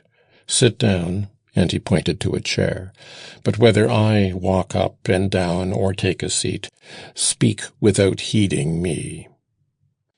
"Father," the son went on, This afternoon at 4 o'clock, a very young man who was arrested in the house of a friend of mine, whom he had robbed to a considerable extent, appealed to you.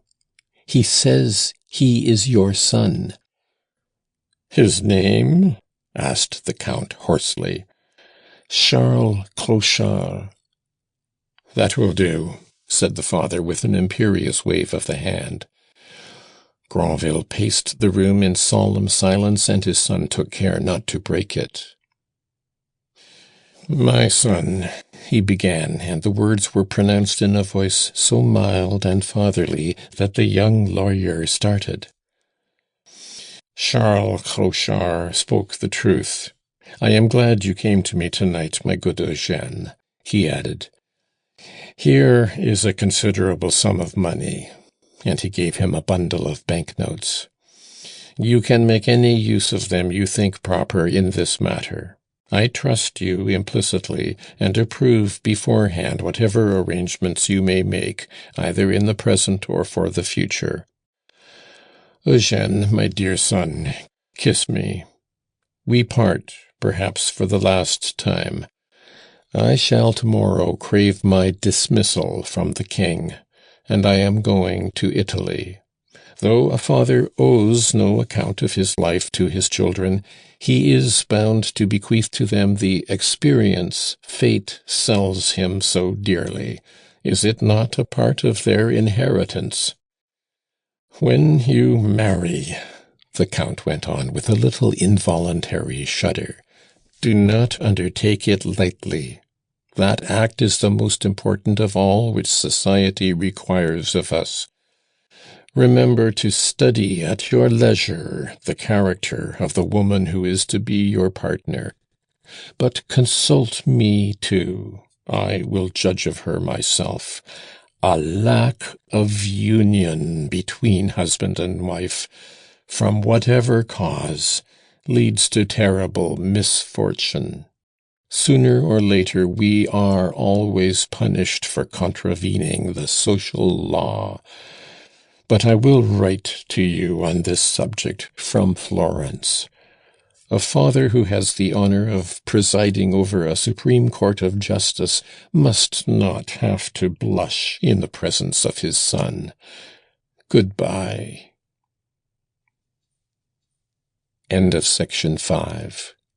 End of A Second Home by Honoré de Balzac.